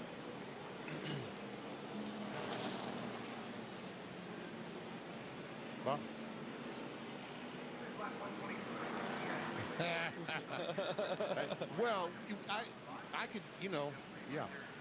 We could hear Bob. We could tease that Bob Jenkins will hit a high note. Bob will be a soprano before that race. We got to do that one again. Bob will be singing soprano when there's a significant activity that happens at Wilkesboro.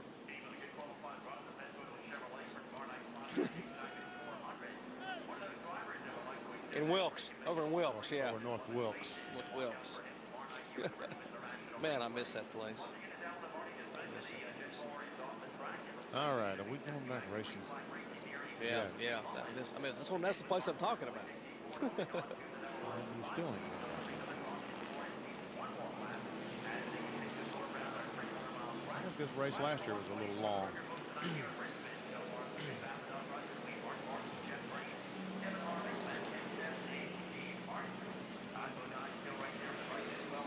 Back at Richmond International Raceway, yes, we are still under caution as they are trying to get the final amount of speedy drive swept off of pit road. There's quite a bit on the entrance to pit road. There are some of the crews, along with some of the NASCAR officials, trying to get some of that speedy dry or oil dry swept up as Jeff Burton's car came in with a lot of oil leaking from beneath that machine where that engine erupted back on lap 108.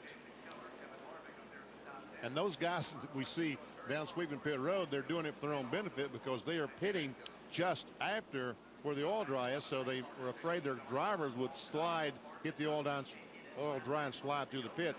So that's why they're so anxious to be out there with brooms cleaning that up. Busch crews down there trying to make sure that the pit road. Now, if you wondered, the Winston Cup crews that qualified earlier today have gone home and are relaxing in their hotels in Richmond. Well, guess again, many of them are still down in the garage area working. You see down there some of the crews.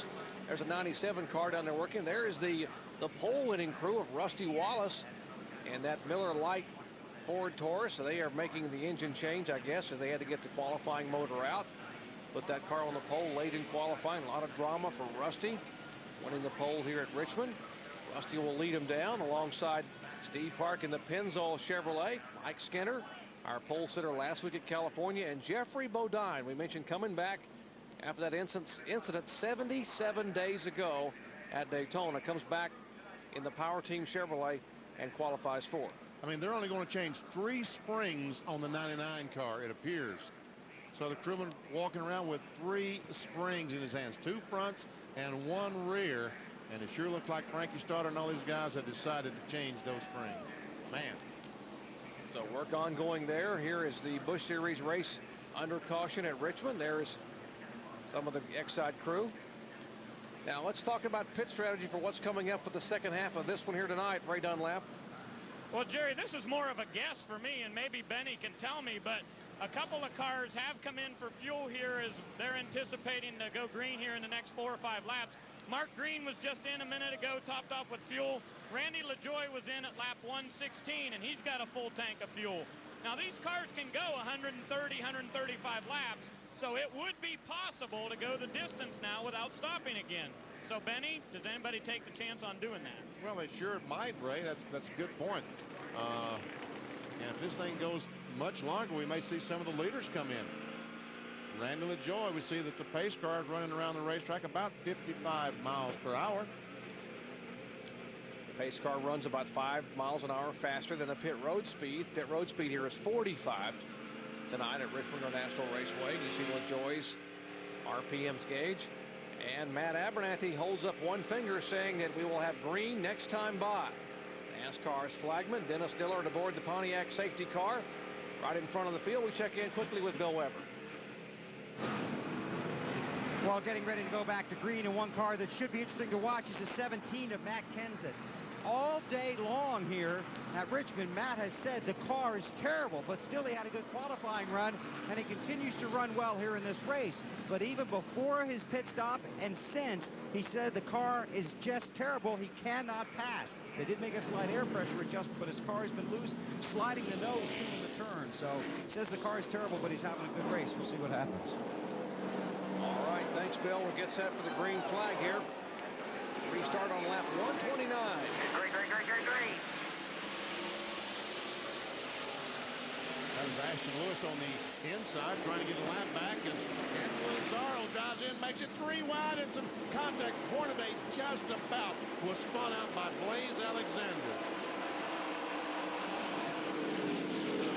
Field trying to get sorted out here, going back to green flag. We are past the halfway point. Martin, Green, Harvick, Park, and Kens at the top 5.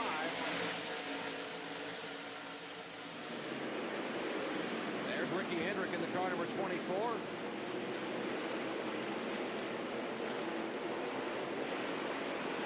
Hornaday in the 3 car. Todd Bodine, the 66. They're battling for position. And I think Glenn Allen has lost his cylinder. Car sounded bad the last time he came down the front straightaway. And we see the 31 car going into that 3rd spot. Using that outside line.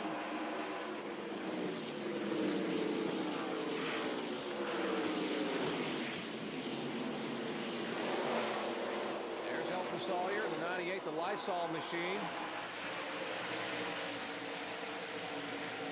Bedewa, the 36 car. A lot of character this team showed by roaring back after missing the field. Unfortunately, they had some problems at California. Here is Park making a run for the position. In that 2nd spot, he's on the inside of Jeff Green. Takes it away. Here's Kevin Harvick. The AC Delco, number 2 on the inside of Jeff Green. Green could easily go from 2nd to 4th, and if he's not careful, there's Kenseth behind him. Now he will fall in 4th position as Park and Harvick go by. Then comes Green in 5th, or 4th. Kenseth 5th. Kevin Grubb is 6th. Lazaro almost hits the wall as he comes off turn 4. Tell you what, it's a shame Lazaro had a problem early on and, you know, was black flag trying to get a lap back and lost another lap, and he's been able to get one of his laps back. He's only a lap down, but this may be the best run he's had all year long in that McDonald's Ford. Got a good race car, doing a pretty good job out there in traffic. Talking about Anthony Lazaro driving for Cal Wells. You watch this battle here. Kevin Grubb in the Timberwolf car, the Clarence Brewer machine. That's his favorite car. He nicknamed it Hunter. The car he finished 5th with here last year. There's Todd Bodine. 37 car, Grubb. This is basically his hometown. Todd Bodine, the 66 car, running in 7th spot. It looks like these guys once again are starting to pull away from Todd just a little bit. Seems to be struggling now. Last time we saw him struggle, the last half of the run, after he gets some laps on the tires, it seemed like he ran pretty well. But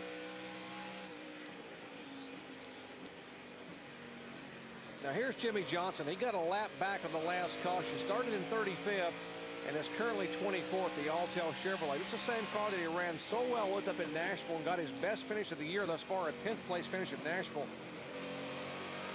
I think this is a very talented young race driver, Jimmy Johnson. Just getting into the Busch Series.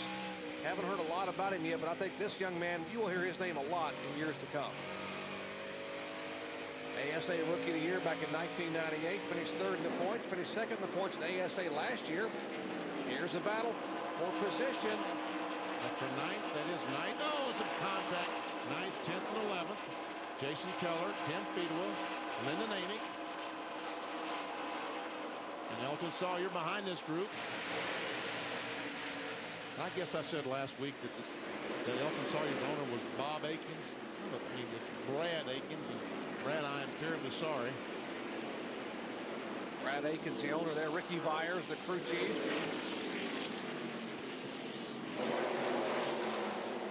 Something said about a hammer in my head. I don't know exactly what he meant by that, but there's Ricky Hendrick in the 24 car and Lazaro. Both those cars are a lap down.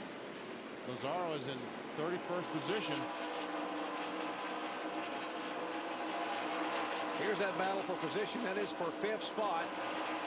Izine Chevrolet leading Winston Cup race. That's the Rookie of the Year contender, Matt Kenseth, in that car. And, of course, the youngster, Kevin Grubb,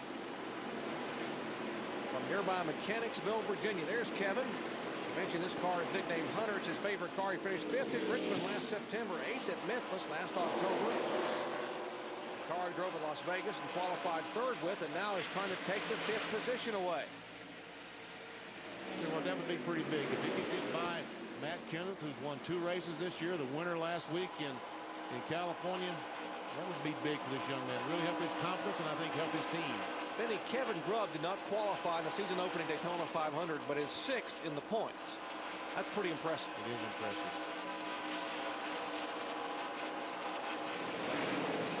Well, they were 3 wide a moment ago here. That is Wayne Grubb in the 83, the 92 of Jimmy Johnson. There's a 00 of Buckshot. They get it sorted out here. 22nd, 23rd, 24th. See the 53 car, Hank Parker Jr., the Team Marines car, going around the apron to get back on the racetrack, re-enter the race. Very important for him to get back out. He's 11th in points, or was coming into this race tonight.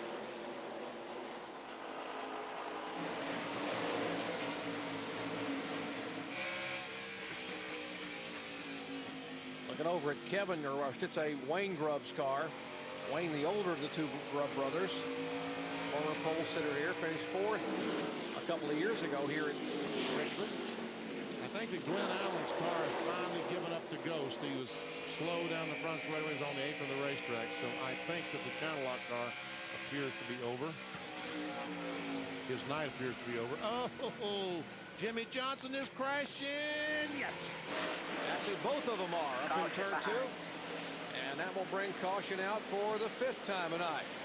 We were right on it side by side, Johnson and Grubb. Wasn't Johnson and Johnson, it was Johnson and Grubb. And there's what's left of Wayne Grubb's car. Pretty heavy damage on the front of the car, number 83, the Suncom machine.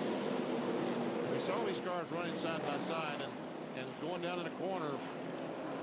Jimmy Johnson just got loose on the inside of Grubbs. On the bottom of the racetrack, he got loose. He tried to chase it up the hill, but they finally made contact. And here goes the Bell South mobility car. That's actually the channel lock car with the Bell South roof cam for Glenn Allen, the former Rookie of the Year. The Felix Sabatos owned car heads back to the garage area and gives it up for the evening. Now, we are working caution number 5, and there's a channel lock car going back to the garage. To the dark. All right, here we go. There we see Johnson on the inside. He goes down, and just as he entered the corner, or about right here, he's going to start getting loose. And he's going to continue getting loose.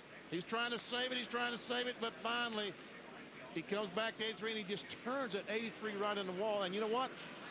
Wayne Grubb kept Jimmy Johnson out of the wall.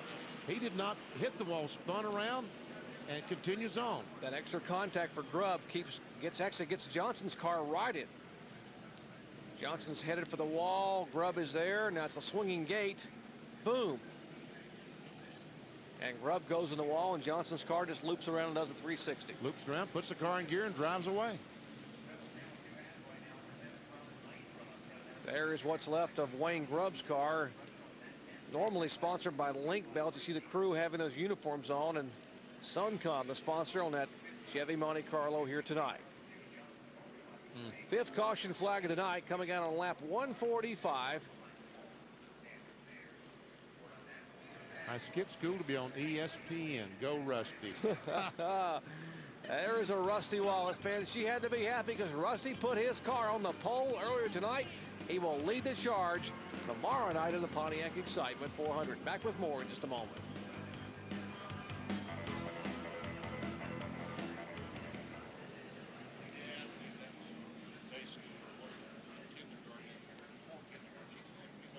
I don't know. She probably was about the 2nd grade, looked like to me. Think so? Yeah. You would know. I'm afraid so.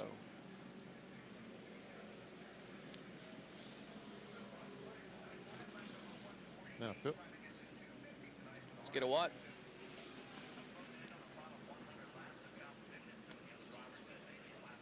I don't understand why these guys aren't pitting and trying to go the rest of the way. I don't understand.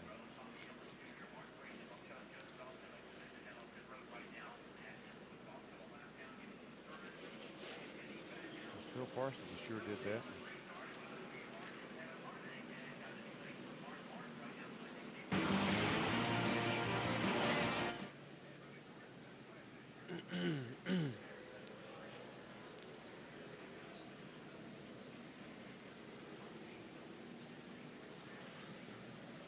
Dave, okay. Schrader, okay.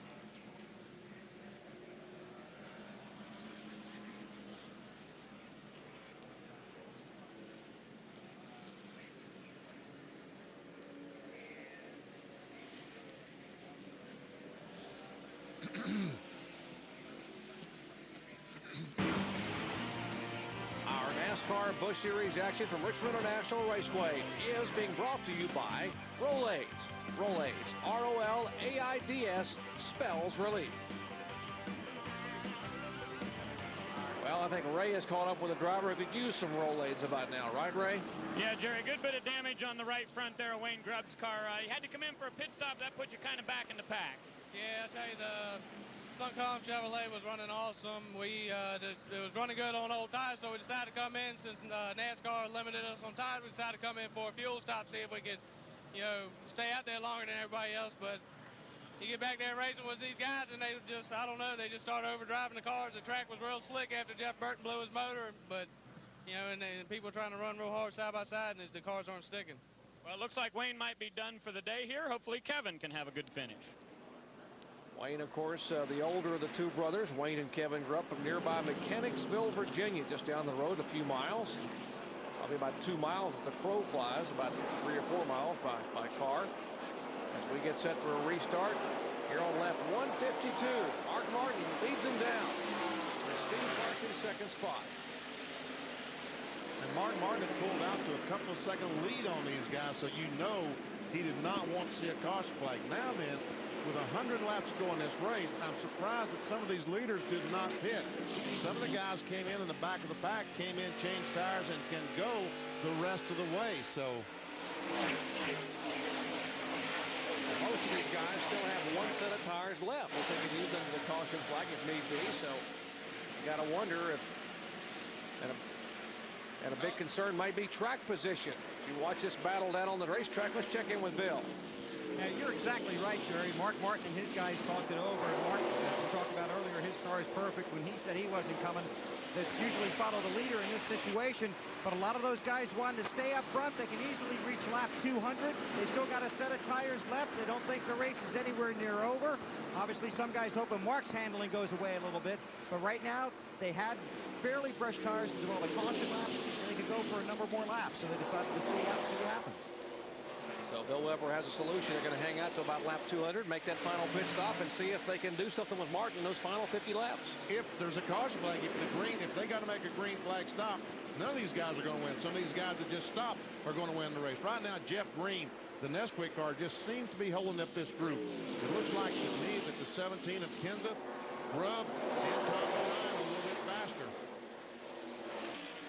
Here's another group. Hornaday in the 3 car, the 57 car, Jason Keller, the 24 car, that is Ricky Hendrick. And he was actually being shown a lap down. He's the first car a lap down in 30th spot, although he's running awfully well here, the GMAC car. There's Jason Keller and Hornaday. They are battling for position. That is for 8th spot. 35 car also there. That is Lyndon Amick. Power tail machine. He's in 10th. Hornaday 8th, Keller 9th. Make that Keller 8th, Hornaday 9th now with Amick in 10th, Fido 11th. Oh, man, look at this mess. Behind these guys, there's a real traffic jam back there.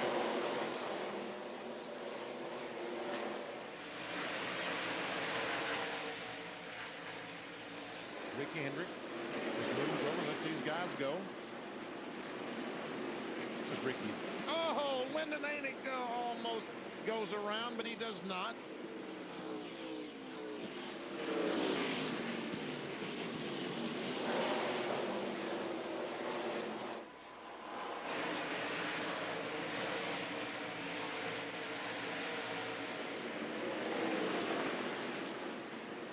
Casey Atwood goes by, trying to go by Ricky Hendrick. Casey Atwood is back in the 13th position. Traffic back there. There's Blaze Alexander, Anthony Lazzaro, Chad Chaffin. You mentioned Phil Parks, and some of these guys have already come in and made their final stop for tires. And Phil right now is running in 19th position. He pitted that last time. I saw him going down pit road. I don't know that he changed tires, but I'm sure he did, and he's good to go for the rest of the race. That's the case for Charcoal Chevrolet, owned by Tadja Schechter.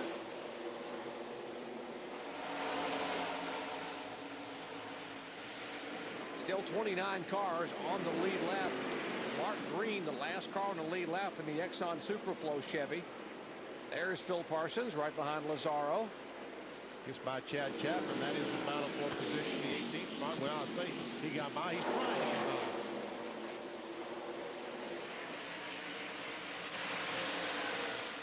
There's one about Mark Martin. He has pulled out to about a second and 4/10 lead on Steve Park. There he is. There is Martin, of course. And the Winn-Dixie Ford, Martin's farewell tour. Giving them something to remember here at Richmond International Raceway.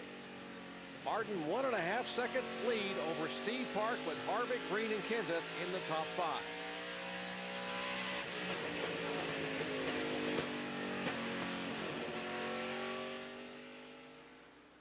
That's a great leaderboard, that Ford oval up on top, followed by 9 bow ties. Yeah. Catch me if you can.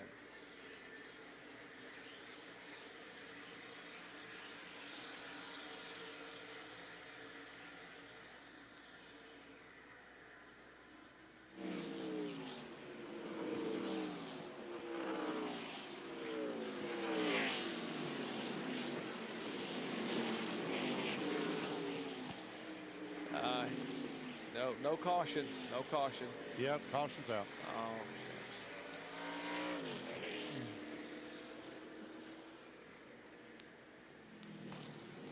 lap 164, Bobby Hillin. and friends. Yes. Now, I think they'll pit, will they? See, they told me that they wanted to get in the 80 lap window. They're just 5 laps away from 80 laps from the finish.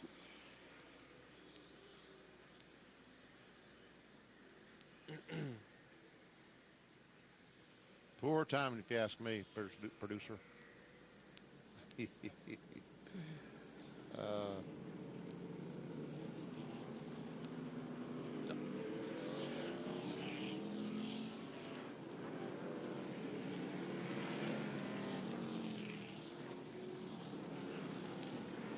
Wow, look at this. Now this is big, big. Can't believe Mark stayed out.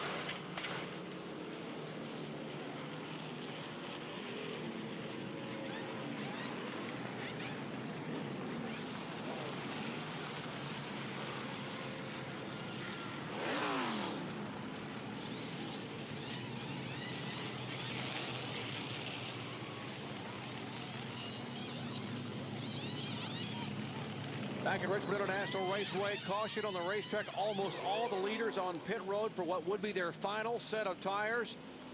The 10 car of Jeff Green is out. There comes Grubb is out. Todd Bodine, Kenseth out. Atwood is out. You see Jay Sauter going by. The 31 car and the 60 both stayed on the racetrack.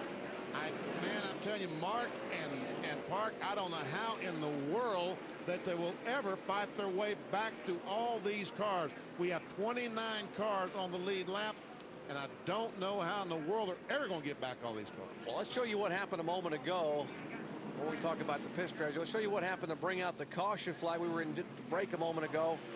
Out of turn 2, headed up the back straightaway, lap 164. Watch for the car number 8. Buckshot had some trouble getting off the corner. They started, it was a chain reaction, and Hillen trying to avoid hitting Mike Dillon in the 21 car, got the car out of shape and just never could get it back under control. Bobby trying to jam the brakes on to keep him running into somebody else and caused himself to spin around. Didn't hit anything, but that brought the caution flag out. And from LaJoie's viewpoint, he's going to get bumped right here. LaJoie gets bumped. He's trying to wait on the 00 to save his car, and he gets bumped. Mike Dillon. Now let's watch the contact. Boom, there's the contact, the chain reaction. You're scoring it home. That was 21 to 1 to 00. That triple play action a moment ago off turn 2. Now, Mark Martin did not pit. Bill Weber, why? Well, let's find out. Crew Chief Tony Lambert is here. You guys talked it over on the radio. Why did you stay out, Tony? We think it's the best thing to do right now. I mean, that's 85 laps they'd have to run on a set of tires. We're hoping for another caution. If another caution comes out, they're in pretty bad shape. You thought a few more guys would hang with you out there, too, didn't you? Yeah, we did. We were hoping they would. Not the 2 of us have stayed out, so either we can be heroes or zeros. So we'll just see at the end what happens. That car's pretty good. Yeah, if we would get a lap down, I think we'd still have a chance to get it back. But right now, we're just gambling and see what happens. Best of luck. Thank you. Okay, to the 31 pit. Here's Ray.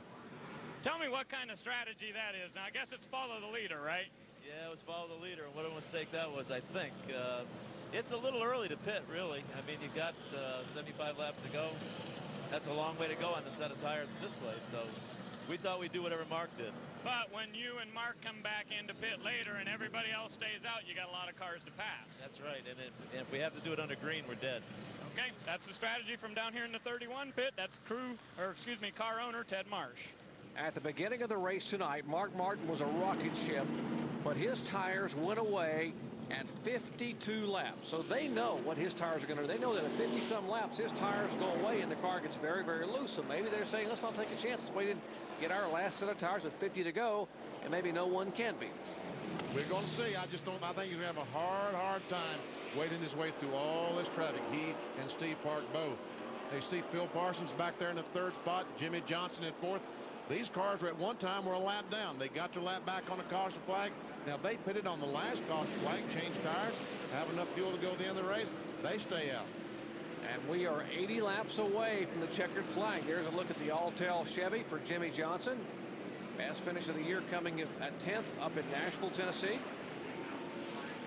Let's check into the pits. Just want to update you on the 36 car of Tim Fedoy. He's had a great run here tonight. He came in 11th under that caution flag, but the car fell off the jack during the pit stop. He went out. He's back about 22nd now. Don't know if there's any damage to the car. They'll find out when we go back to green. Boy, Tim Fedoy can't catch a break this year. All those cars that pitted that last time. Jeff Green was the first car out. He's back in 7th spot. Green flag is out. Let's see how this thing plays out. Fresh tires, a major factor here at Richmond. Remember, the lead 2 cars did not pit, the 60 and the 31. A jumble off of turn 2. One car very high. Looks to be Blaze Alexander. That's the 81 car. Got hit from behind by another car. No harm, no foul, no spin, no caution. Back to green flag action, lap 172.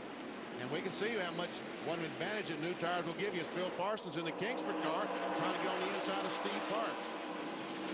That would be for 2nd position.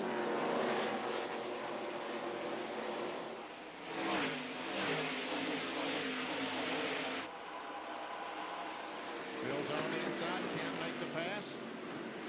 Phil's best finish this year, a 13th in the season opening race at Daytona. Now leans the car to one side, jumps in the throttle, and will have the position down the backstretch. So Parsons takes 2nd spot and pulls away from Steve Park. There's some beating and banging going on. Chad Chappin, the 77 car. Fedoy, Bobby Hamilton Jr., 26. It sure looks like there's going to be another caution flag to me. Somewhere in the middle of this, I would guess. Talking about a recipe for a yellow flag. Disaster right there. A little bit of rubbing from Quality Farm and Country Car. There's Tony Raines in a 33 car. Yellow freight roof camera.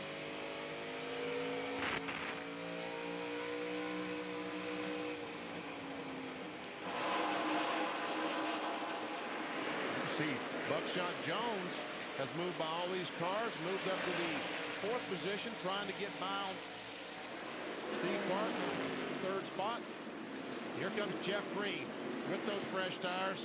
Oh, does Johnson know he's there? He did. Number 92 is Jimmy Johnson was in an incident back on lap 145 with Wayne Grubb. Those cars got sideways, brought out the caution flag. Now he's being shown in 5th position.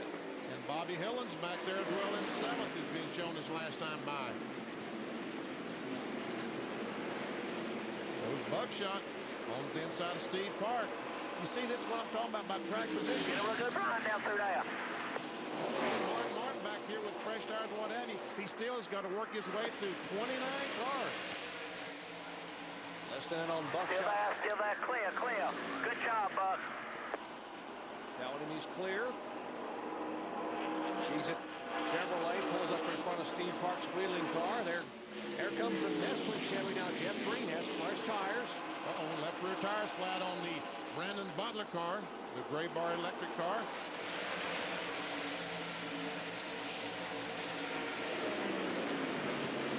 Now the freshest tires of any of these cars up at the front is that 10 car you saw a moment ago making his move as he will try to make a move inside of Buckshot, 4th position. That's for the 3rd spot.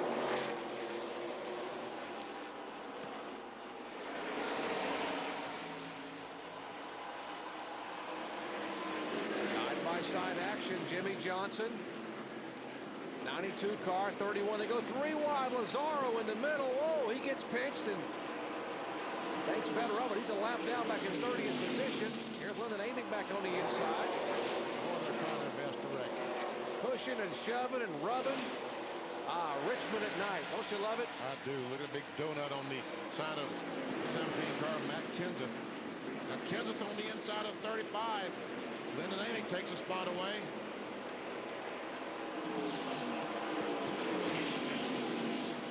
There's Mark Martin, our leader.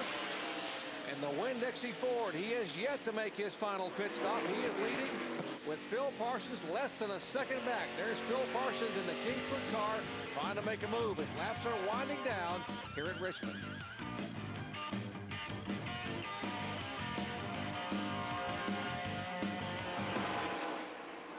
Mark's not going to win this race. Mark Martin is not going to win this race. Can't believe it in pit. With the break with a nice shot of Nelson Crozier. Nice little silhouette shot of Nelson. Okay. Mr. Wizard. Mr. Wizard made it back to California, huh? He did. Right. Rode a motorcycle. I wondered why he wouldn't ride with us out in California, but now I realize he had bigger fish to fry than us. He had to get all that stuff done. He did. I was feeling a little hurt, to tell you the truth.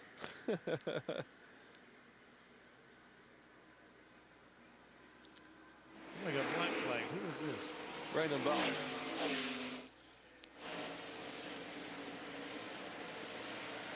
Parsons got a pretty good car right now, doesn't he? Boy, he does.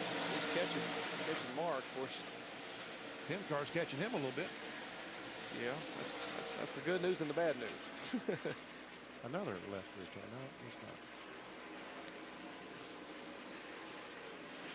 Yeah. That's a spare. That's a good one.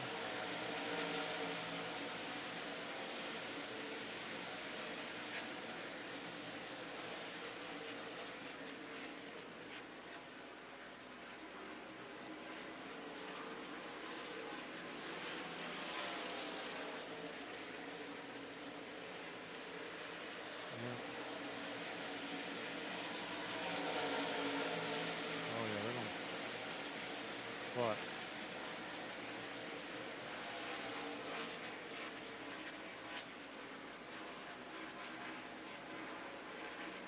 Let me get this.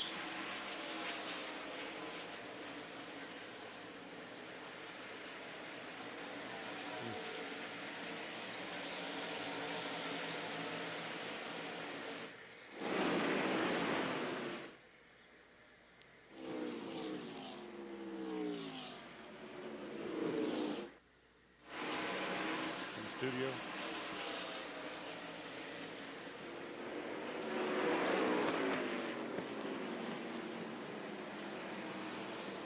Well, thanks, David. We'll be heading out to the Western Conference semifinal with Dallas leading 2-1 in that series over the San Jose Sharks at the conclusion of this NASCAR Busch Series event. That's coming up next. Following our BGN action from here at Richmond International Raceway. A lot of beating and banging continuing out here as laps winding down. There's Amick trying to thread the needle between Hillen and Todd Bodine, and Hillen slams the door. Bodine takes the low line. Good thing Lyndon Lanick's brakes worked that time. All right, battle for second spot. Jeff Green comes on the inside of Phil Parsons. A little bit of contact there. Well, maybe not. But you can see he's catching the leader. He's 1.7 seconds behind, and 5 laps later, he's 1 second behind. He gets by Phil Parsons, moved into second spot. And the car that was in second spot on the restart when we went back to green flag racing, the 31 car, is now being shown back in 23rd position. What a difference fresh tires will make with all those cars pitted. And now the fresh tires from the Nesquik Chevy for Jeff Green, who was our pole sitter, has him about a car length and a half from catching the leader, Mark Martin.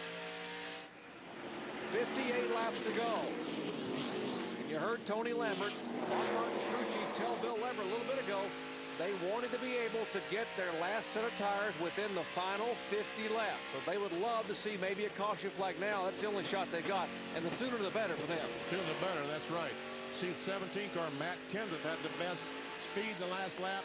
Jeff Green on the inside taking a look for Mark Martin, and he goes for the lead, and Peggy coming off turn 4. And Mark, if he's going to win this race, and he's going to get that car. Hard contact. Nelson saw you. Big wreck on the back straightaway. Big wreck on the back straightaway. Huge wreck on the back straightaway. That is the 37 car of Kevin Drummond. Had a great run going, and a lot of flames from beneath the front and back of that car. He has knocked the.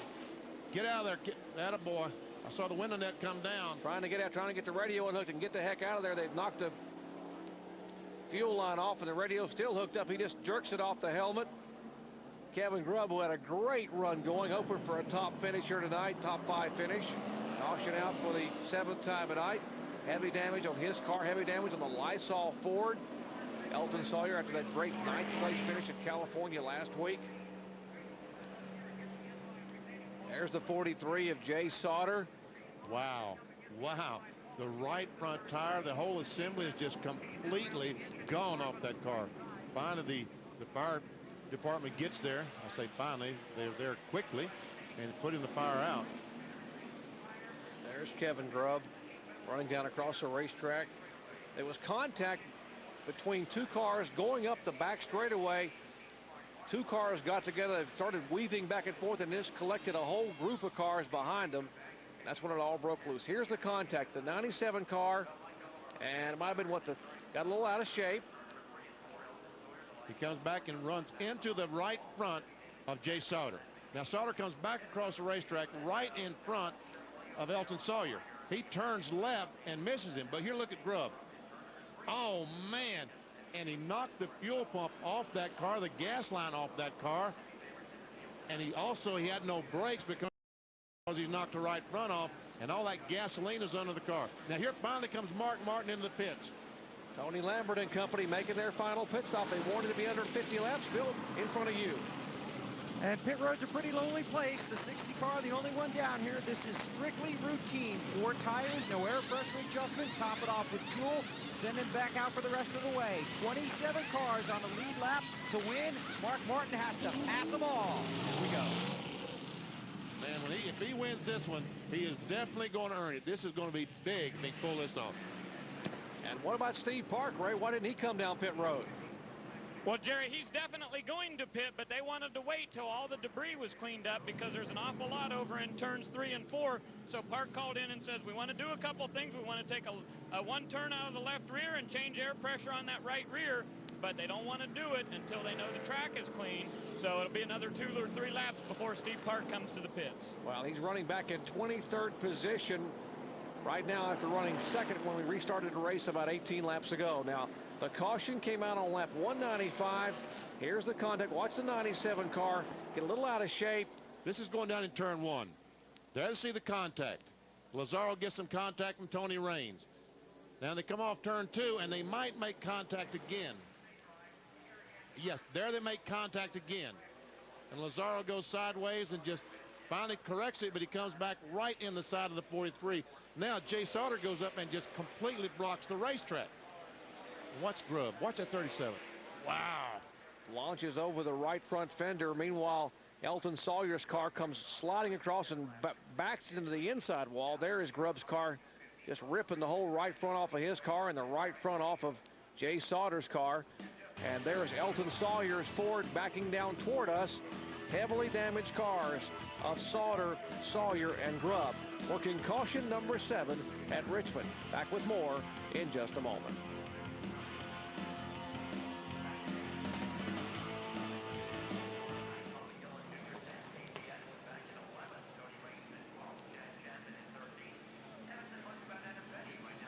The NASCAR Craftsman Truck Series has a new rule. Okay, all right. What's that, Benny? NASCAR Craftsman Truck Series has a new rule on a bar, a Nerf bar behind that sheet metal. Yeah, stop yeah, that. exactly.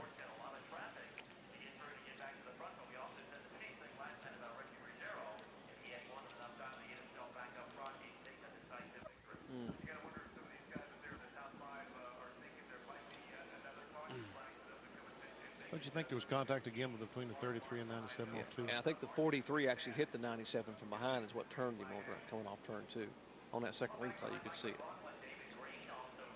The left rear fender on 97 buckled. And you saw the 43, and then they got separated, and the 97 came over and got him. Yeah.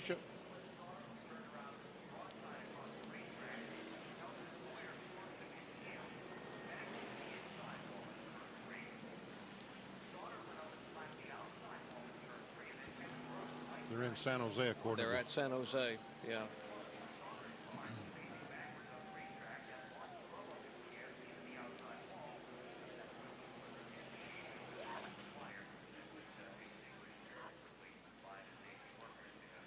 We are back at Richmond International Raceway. I'm Jerry Punch along with Benny Parsons, Ray Dunlap, and Bill Weber. And remind you, coming up at the conclusion of our Busch Series action, the Western Conference semifinal, National Hockey League, Dallas Stars at the San Jose Sharks. Dallas leads the series 2-1.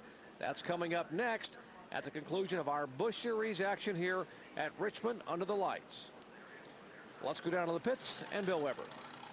With Elton Sawyer, I know you're frustrated. You okay? Yeah, I think so. It's pretty hard hit.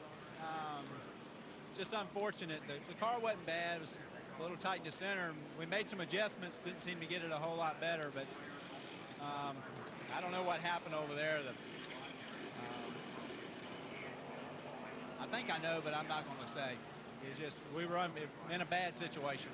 And it looks like it could be in a worse situation because you're going to lose a lot of points sitting here, Elton.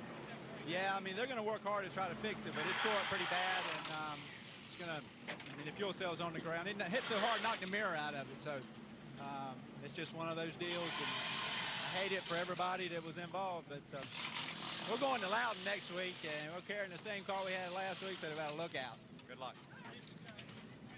They're working on the Elton Sawyer's Lysol car, and boy, what can you say? He came in here 8th in the point standings, just 33 points behind David Green. And we're still waiting on the 31 car of Steve Park, the Wheelan Engineering car number 31, to come down pit road, make his final pit stop. And they were going to wait for debris, and now he will indeed peel off and head down pit road to Ted Marsh and company in front of you, Ray Dunlap.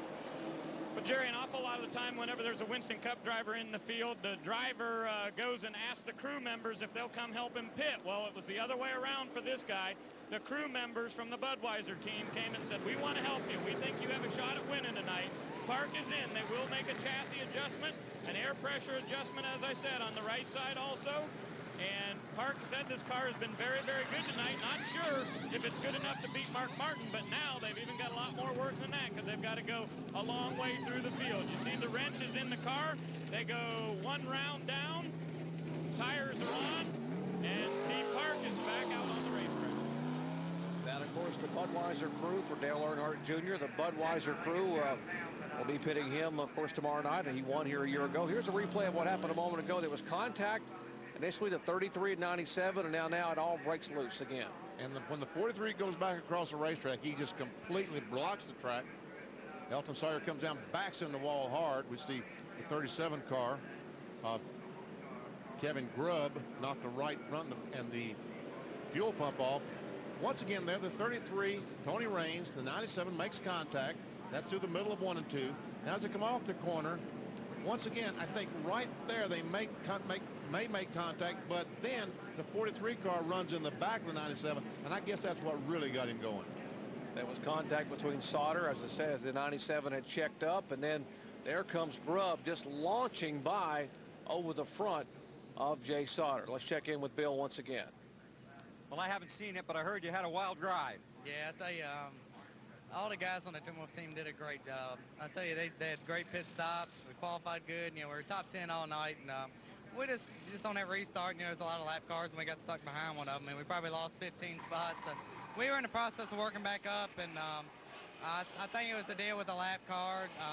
It wasn't giving enough room, and you know, it caused a wreck on the backstretch. I saw a hole on the outside and decided to, you know, go for it, and I was wide open when I hit the guy, but I'm not even sure who it was. It was just a bad deal, you know.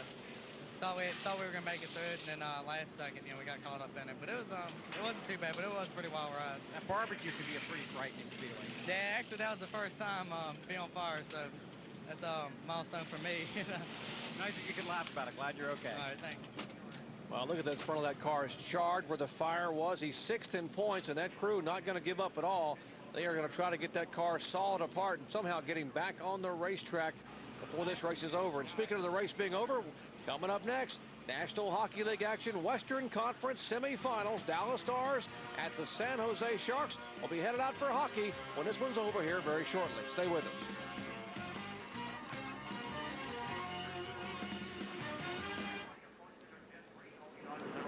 Jerry, I think they're trying to get that car ready to load on, trying to get before to load on the truck. Well, it's nice just to pat them on the back. Anyway. Well, they are doing a good job, but ain't no way they can get back in the next 50 laps, I wouldn't think.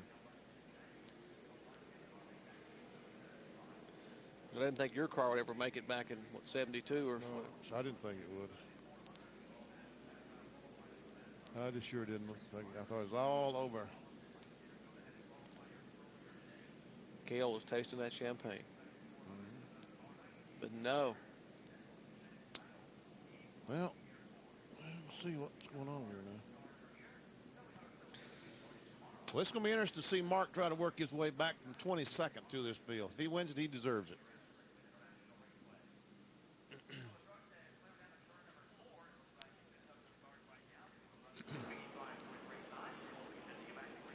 We're back at Richmond International Raceway here in Henrico County, Virginia, under the lights. The first night race of the year for NASCAR's Busch Series stars and cars, and we are about 46 laps away from the conclusion here.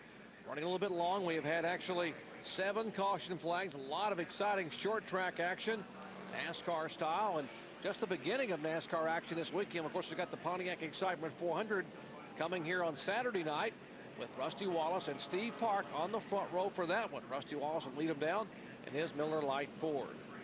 It's going to be interesting if Mark Martin, who's been the dominant car all night, the Winn-Dixie Ford, we now have 45 laps to go, and he's mired back in the 22nd position. If he can work his way through all these cars and get to the front, he is going to be doing one fantastic job. Well, we told you hockey coming up out in San Jose at the conclusion of this NASCAR Busch Series event. National Hockey League action. Dallas Stars leading San Jose in that series 2-1. So even though we're going to still have racing here, let's go out to San Jose and get ready to see the drop of the puck.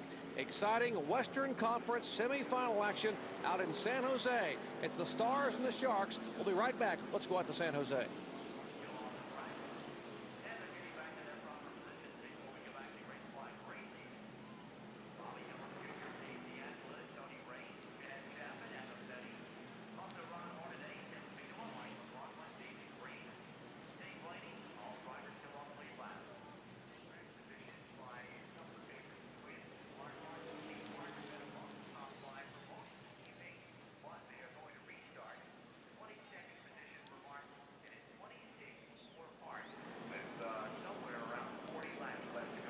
Back at Richmond International Raceway. Exciting Western Conference semifinal action coming up next. Stars and Sharks. National Hockey League action. And they are skating around this half-mile or three-quarter-mile racetrack, Benny Parsons, because it's less than 50 to go. A lot of tires are worn out, although Mark Martin and Steve Park both have fresh tires now, and they are mired back in the field. Martin back in 22nd spot. So we show you where our Napa field summary, see where your favorite drivers are running. Jeff Green is the leader. Bill Parsons in second spot. Now you'll see Mark Martin, who just pitted a moment ago, being shown. Harris Martin back in 22nd position. And Steve Park back in 26th, the final car on the lead lap.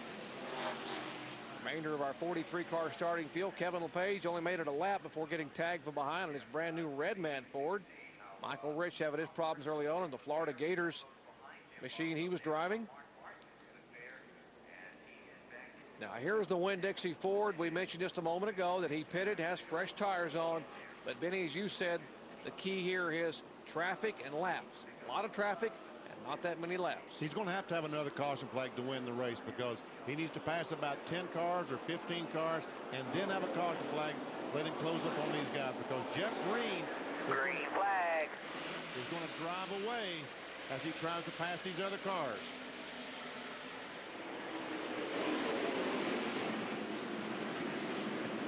Restart at Richmond. Will Martin be able to keep his string? He's won 4 out of 5. The only one he didn't win is car spun in the final laps in front of him at Las Vegas. He's got his work cut out for him here at Richmond. There is the leader. Green goes by. Bill Parsons goes by. Buckshot in third. Kenseth in fourth. And now Buckshot wants second spot. Still there. Still there. Still there. That's the spotter for Buckshot Jones. Him and Bill Parsons is still out on that rear quarter panel.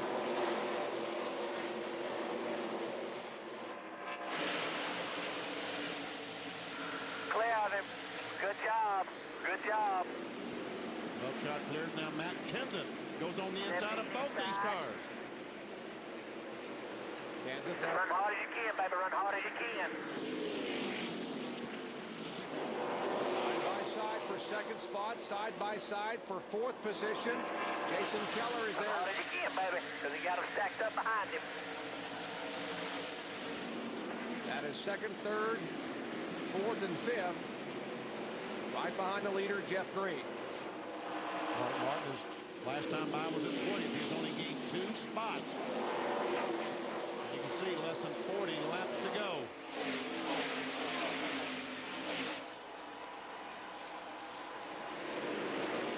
Right now, I think that Jeff Green is just kind of staying in front of these cars, trying to save his tires, because in case Mark Martin should get through the traffic, he's going to need something to race. Go, baby, go. Buckshot has an advantage on the outside.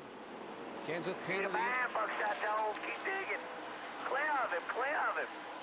So a spotter is not only someone that tells you where cars are, he's a cheerleader as well. One of the biggest cheerleaders these drivers have. Pulling away, pulling away. Going up and win that thing, boy. There's a 31 car on the outside of the 24. That is Steve Park. One of the front runners early on. Mired in heavy traffic. And likewise, there's the Winn-Dixie roll bars looking out the right side window. That's Tim Fido of Mark Martin trying to make a pass for position. That would be for 16th spot, so he's already gained, 7 positions since the green flag fell. Make it 6 spots since the green flag fell. But meanwhile, he's 5 seconds behind the leader, Jeff Green. With 35 laps to go at Richmond. As you said, Benny, he will need some help. Heavy traffic. Martin is coming for all he's worth, trying to make a move inside Adam Petty. Has the inside shot down on the yellow line. Makes the pass. Follows Ron Hornaday beneath the 46 car. Ashton Lewis. Man. Martin said he was not going to take any prisoners. And here was Steve Park. They're 4 wide in the corner. I don't think that's going to work, but somehow they got through the corner. Wow. Ashton Lewis goes high up on the right. Well, he don't go up there. He was forced up high. Hold your breath action at Richmond International Raceway. Side-by-side action here with Harvick and Bodine. They are battling for 5th position. Bodine had it. Harvick wants it, and he will take it away. And Mark Martin has moved up to the 14th position. And once again, he's 5.5 seconds behind the leader.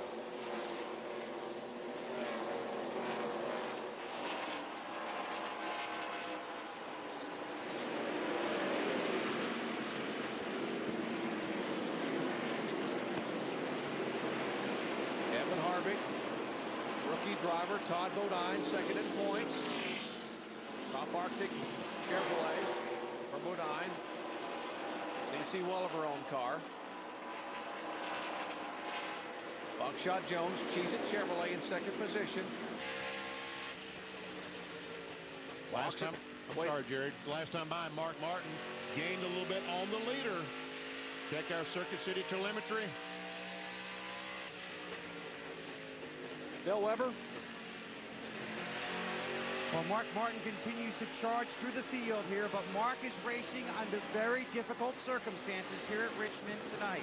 Christian Leventhal, his 27-year-old nephew, and now there's action on the track. Let's get back out. Caution is out, caution is out. Back it down, back it down. Well, that caution flag coming out. This might have been the break Mark Martin needed, not for other drivers, but this caution that you were talking about, Benny, 8 cautions of the day, will certainly be a major help in Mark Martin closing up his advantage or disadvantage over the leader. He's still in 13th position. He still has to get by 11 more cars to get to the leader. Bill, finish the story, Bill. And this is a very emotional story. Christian Leventhal, the crew chief of the 19 car in the NASCAR Busch Series, who is the 27-year-old nephew of Mark Martin, was killed in an automobile accident today, returning to Mooresville, North Carolina, after being here at the Richmond International Raceway. The accident also included 3 members in addition to Leventhal. It occurred just outside of Mooresville.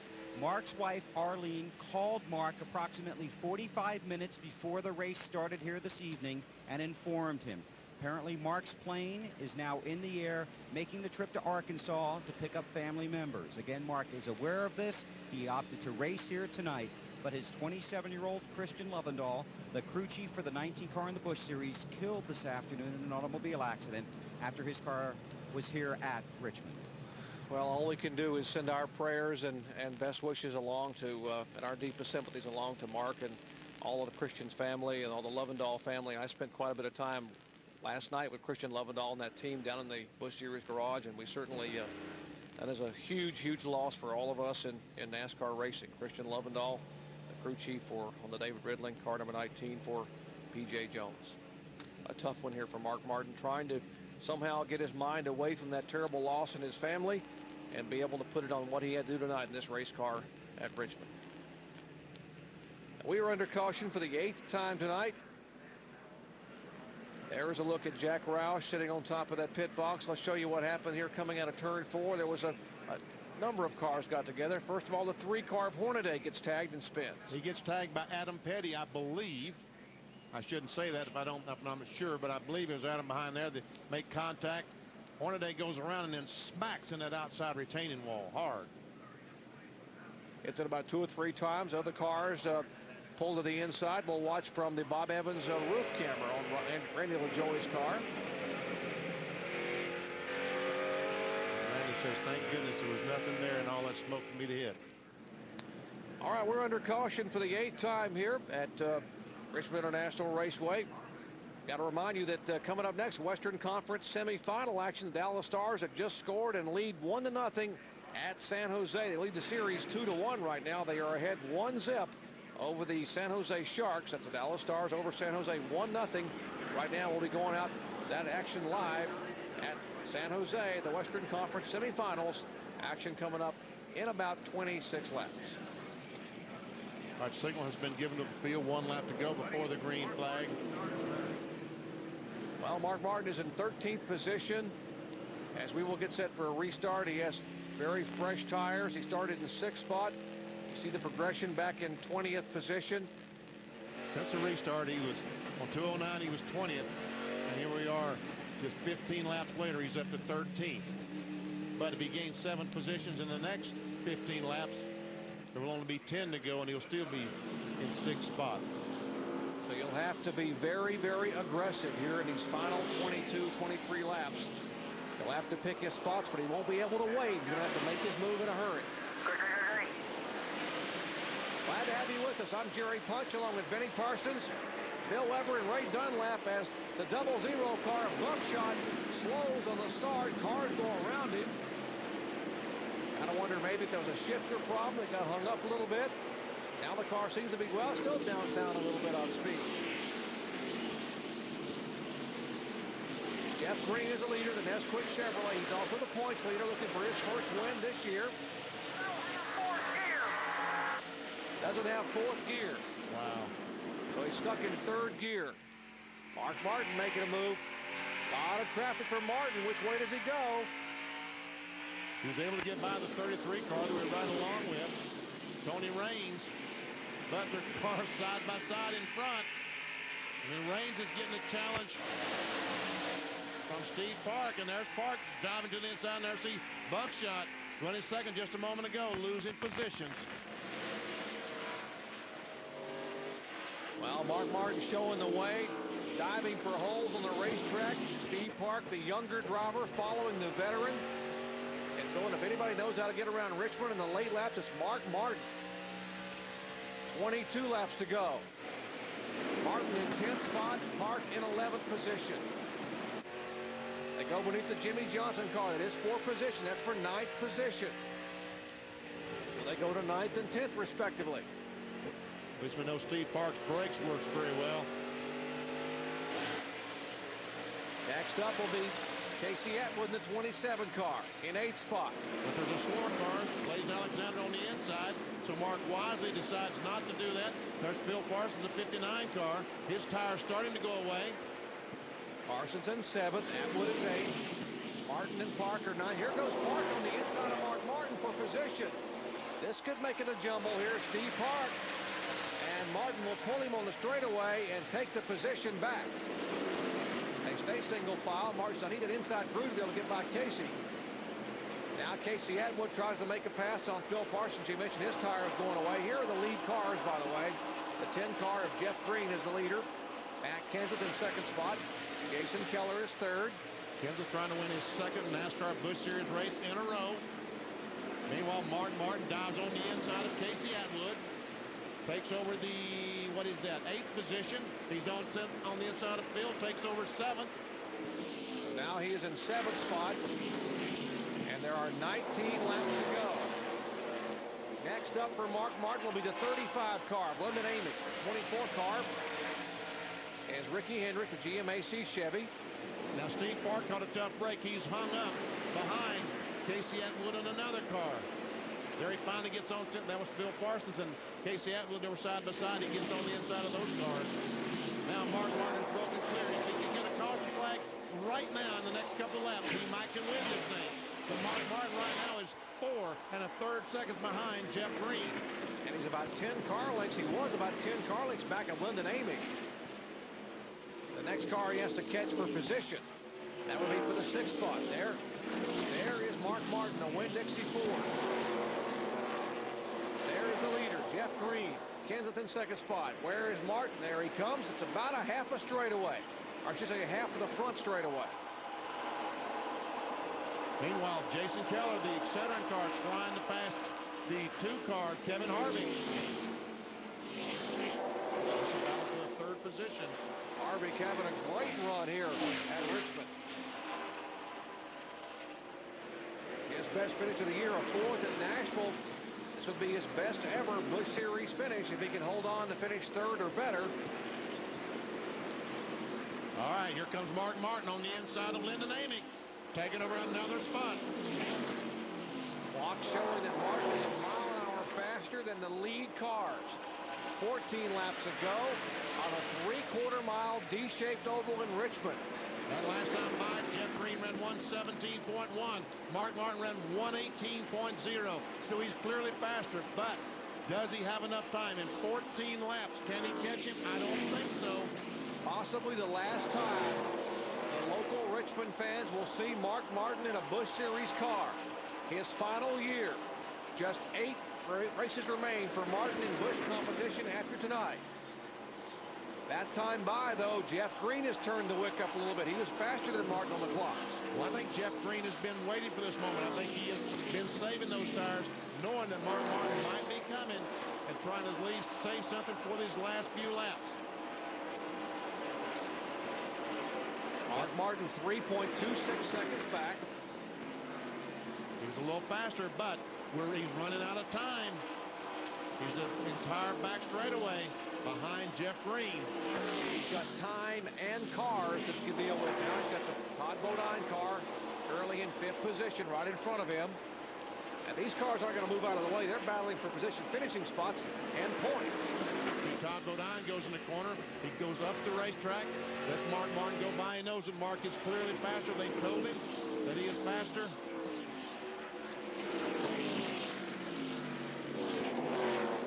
Out of turn 4, Martin now in 5th position. It'll be 10 to go. Next time by. 3.5 seconds. 3.45 seconds behind.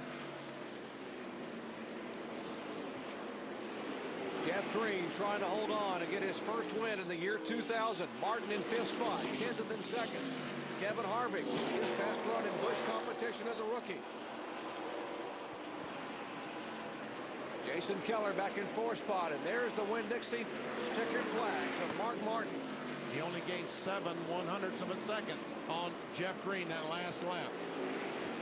His schedule was to run 14 times in his final season. He wanted to win all 14 of them, so they thought they could.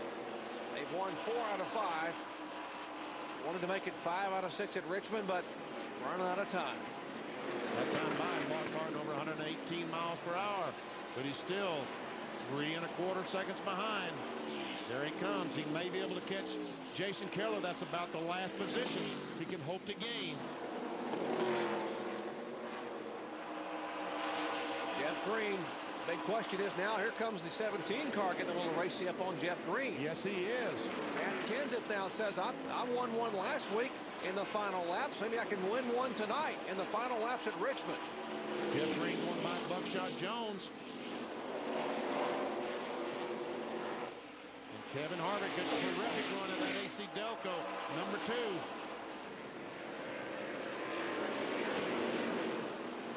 Matt Kenseth, last year in NASCAR Busch competition, they finished in the points second and third. Green finished second, Kenseth finished third behind Dale Earnhardt Jr. Rocky coming up next from San Jose, 6 laps away. Mark Martin driving at Winn-Dixie Ford for all it is worth. He's still the fastest car on the racetrack, but he's going to have to be a great deal faster than these cars to catch him. Once again, he'll be lucky to catch Jason Keller and get mine. So it looks like this battle's going to come down between Jeff Green and Matt Kenseth for the win. If this were the Kentucky Derby, Martin would be going to the whip right now. 4 laps to go. No sense holding back now. Green is the leader. Kenseth in second spot. Harvick, the rookie, is third. Keller is fourth, and Martin less than 3 seconds back now, making 2.8 seconds back. And here goes Kenseth making a look to the inside. And Jeff Green is trying his best. Look at that right front road when he goes down the corner. It's glowing red, using those brakes. Now he's moved up to the outside. He thinks that Matt Kenseth can pass him maybe on the outside, but maybe not on the inside. So Jeff Green now has chosen the outside line to try to win this race. It'll be 2 to go this time by. We are a mile and a half away from the conclusion of the 14th running of the Hardee's 250. They go by the Jeff Purvis car. That gives a little breathing room for Jeff Green. The advantage now, 2 car lengths, making it a car length and a half. It'll be wide flag this time by the points leader, Jeff Green, with the Nesquik Chevrolet. Wide flag that time by. Final lap at Richmond International Raceway. A crowd of probably about 60,000 on their feet watching this battle down to the wire.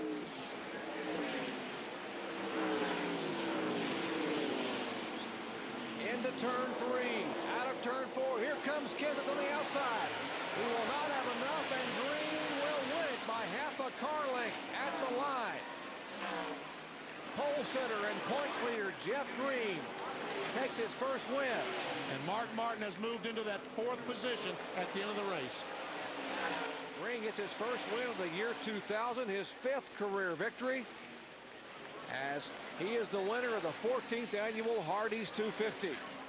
His last win came in Memphis back in October, on October 31st of 1999. He had 3 wins a year ago at Nashville, Myrtle Beach, and Memphis, and now gets his first win of the year 2000 in a barn burner at Richmond International Raceway.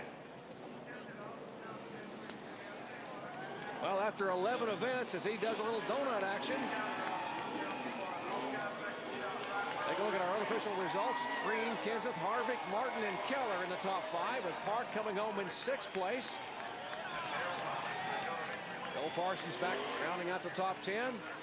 25 cars on the lead lap. Mike McLaughlin, the final car, finishing on the lead lap. Buckshot Jones had that problem with 4th gear. Unfortunately, running 2nd on the restart, will finish back in 26th position. And we see all the cars have had a lot of problems throughout the night. Of course, the point standings after 11 of 32 events. Jeff Green will extend his lead to 73 points over Todd Bodine. Kenseth, who will not run all the races, in fact, he will miss next week's race at New Hampshire. Jason Schuler will drive that car in 3rd. LaJoy is 4th. Hornaday, Keller. Harvick moves from 10th up to 7th with that great finish tonight, his best ever 3rd in Busch Series competition. David Green, Kevin Grubb, and Elton Sawyer rounding out the top 10. Race slowed by caution 8 times tonight. 8 caution flags for 72 laps. There were 3 leaders, 9 lead changes among 3 different drivers. Mark Martin, of course, led the most laps. Led you 3 times. Led 3 times for 148 laps. A reminder, we'll be headed out to San Jose, where it's all tied up at 1-1 between the Dallas Stars and the San Jose Sharks. The Western Conference semifinals coming up next here momentarily. That's the NHL Western Conference semifinal out in San Jose.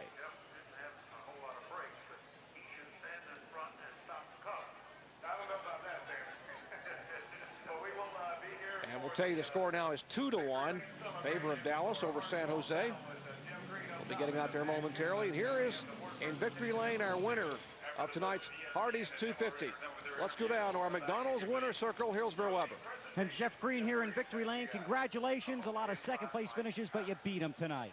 Well, we outsmarted him, Bill. I don't think we as fast as Mark was, but this Nesquik Chevy run good all night. And the guys made great pit stops, got me out front, and made the right adjustments to hold off Matt. I'm glad Matt was second, not some other guys, but my teammate run good too. So we've been earning this. It didn't give it to us tonight. We earned it. Jeff Green starts first and finishes first. Our pole sitter and points leader is now our winner at Richmond International Raceway. For Benny Parsons, Bill Weber, Ray Dunlap, I'm Jerry Punt saying congratulations to Jeff Green on his win tonight in Richmond. Let's head out to San Jose for the Western Conference semifinals in hockey. So long, everybody.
I'm here, yes.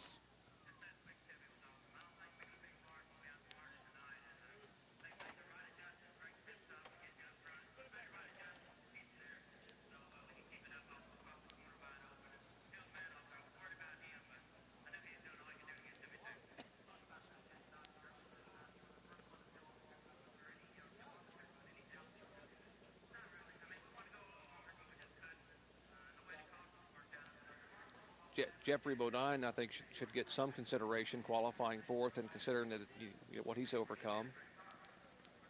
You know, I think the Rusty thing is big. I mean, obviously,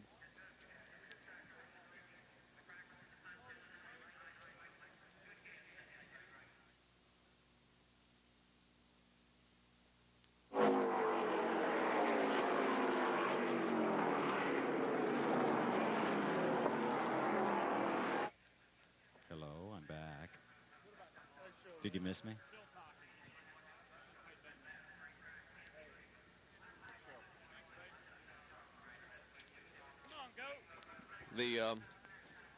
I think the Park and Skinner, I mean, if you want to go off the 11 different winners, I mean, Park hasn't won, Skinner hasn't won, and Jeffrey Bodine's making his first start. And this is really, although he's won already this year.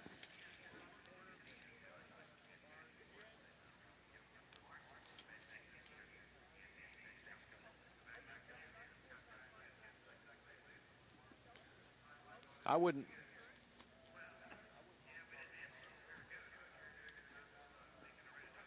Are you thinking or listening, Neil? Okay.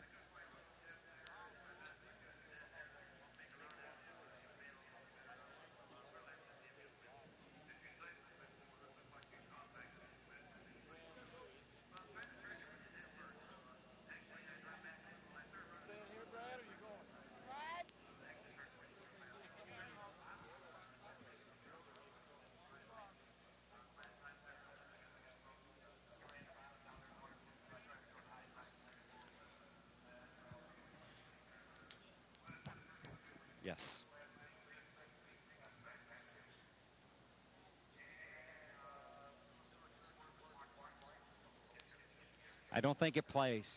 I don't think it plays because, yeah, I don't because, you know, basically they're not, I don't,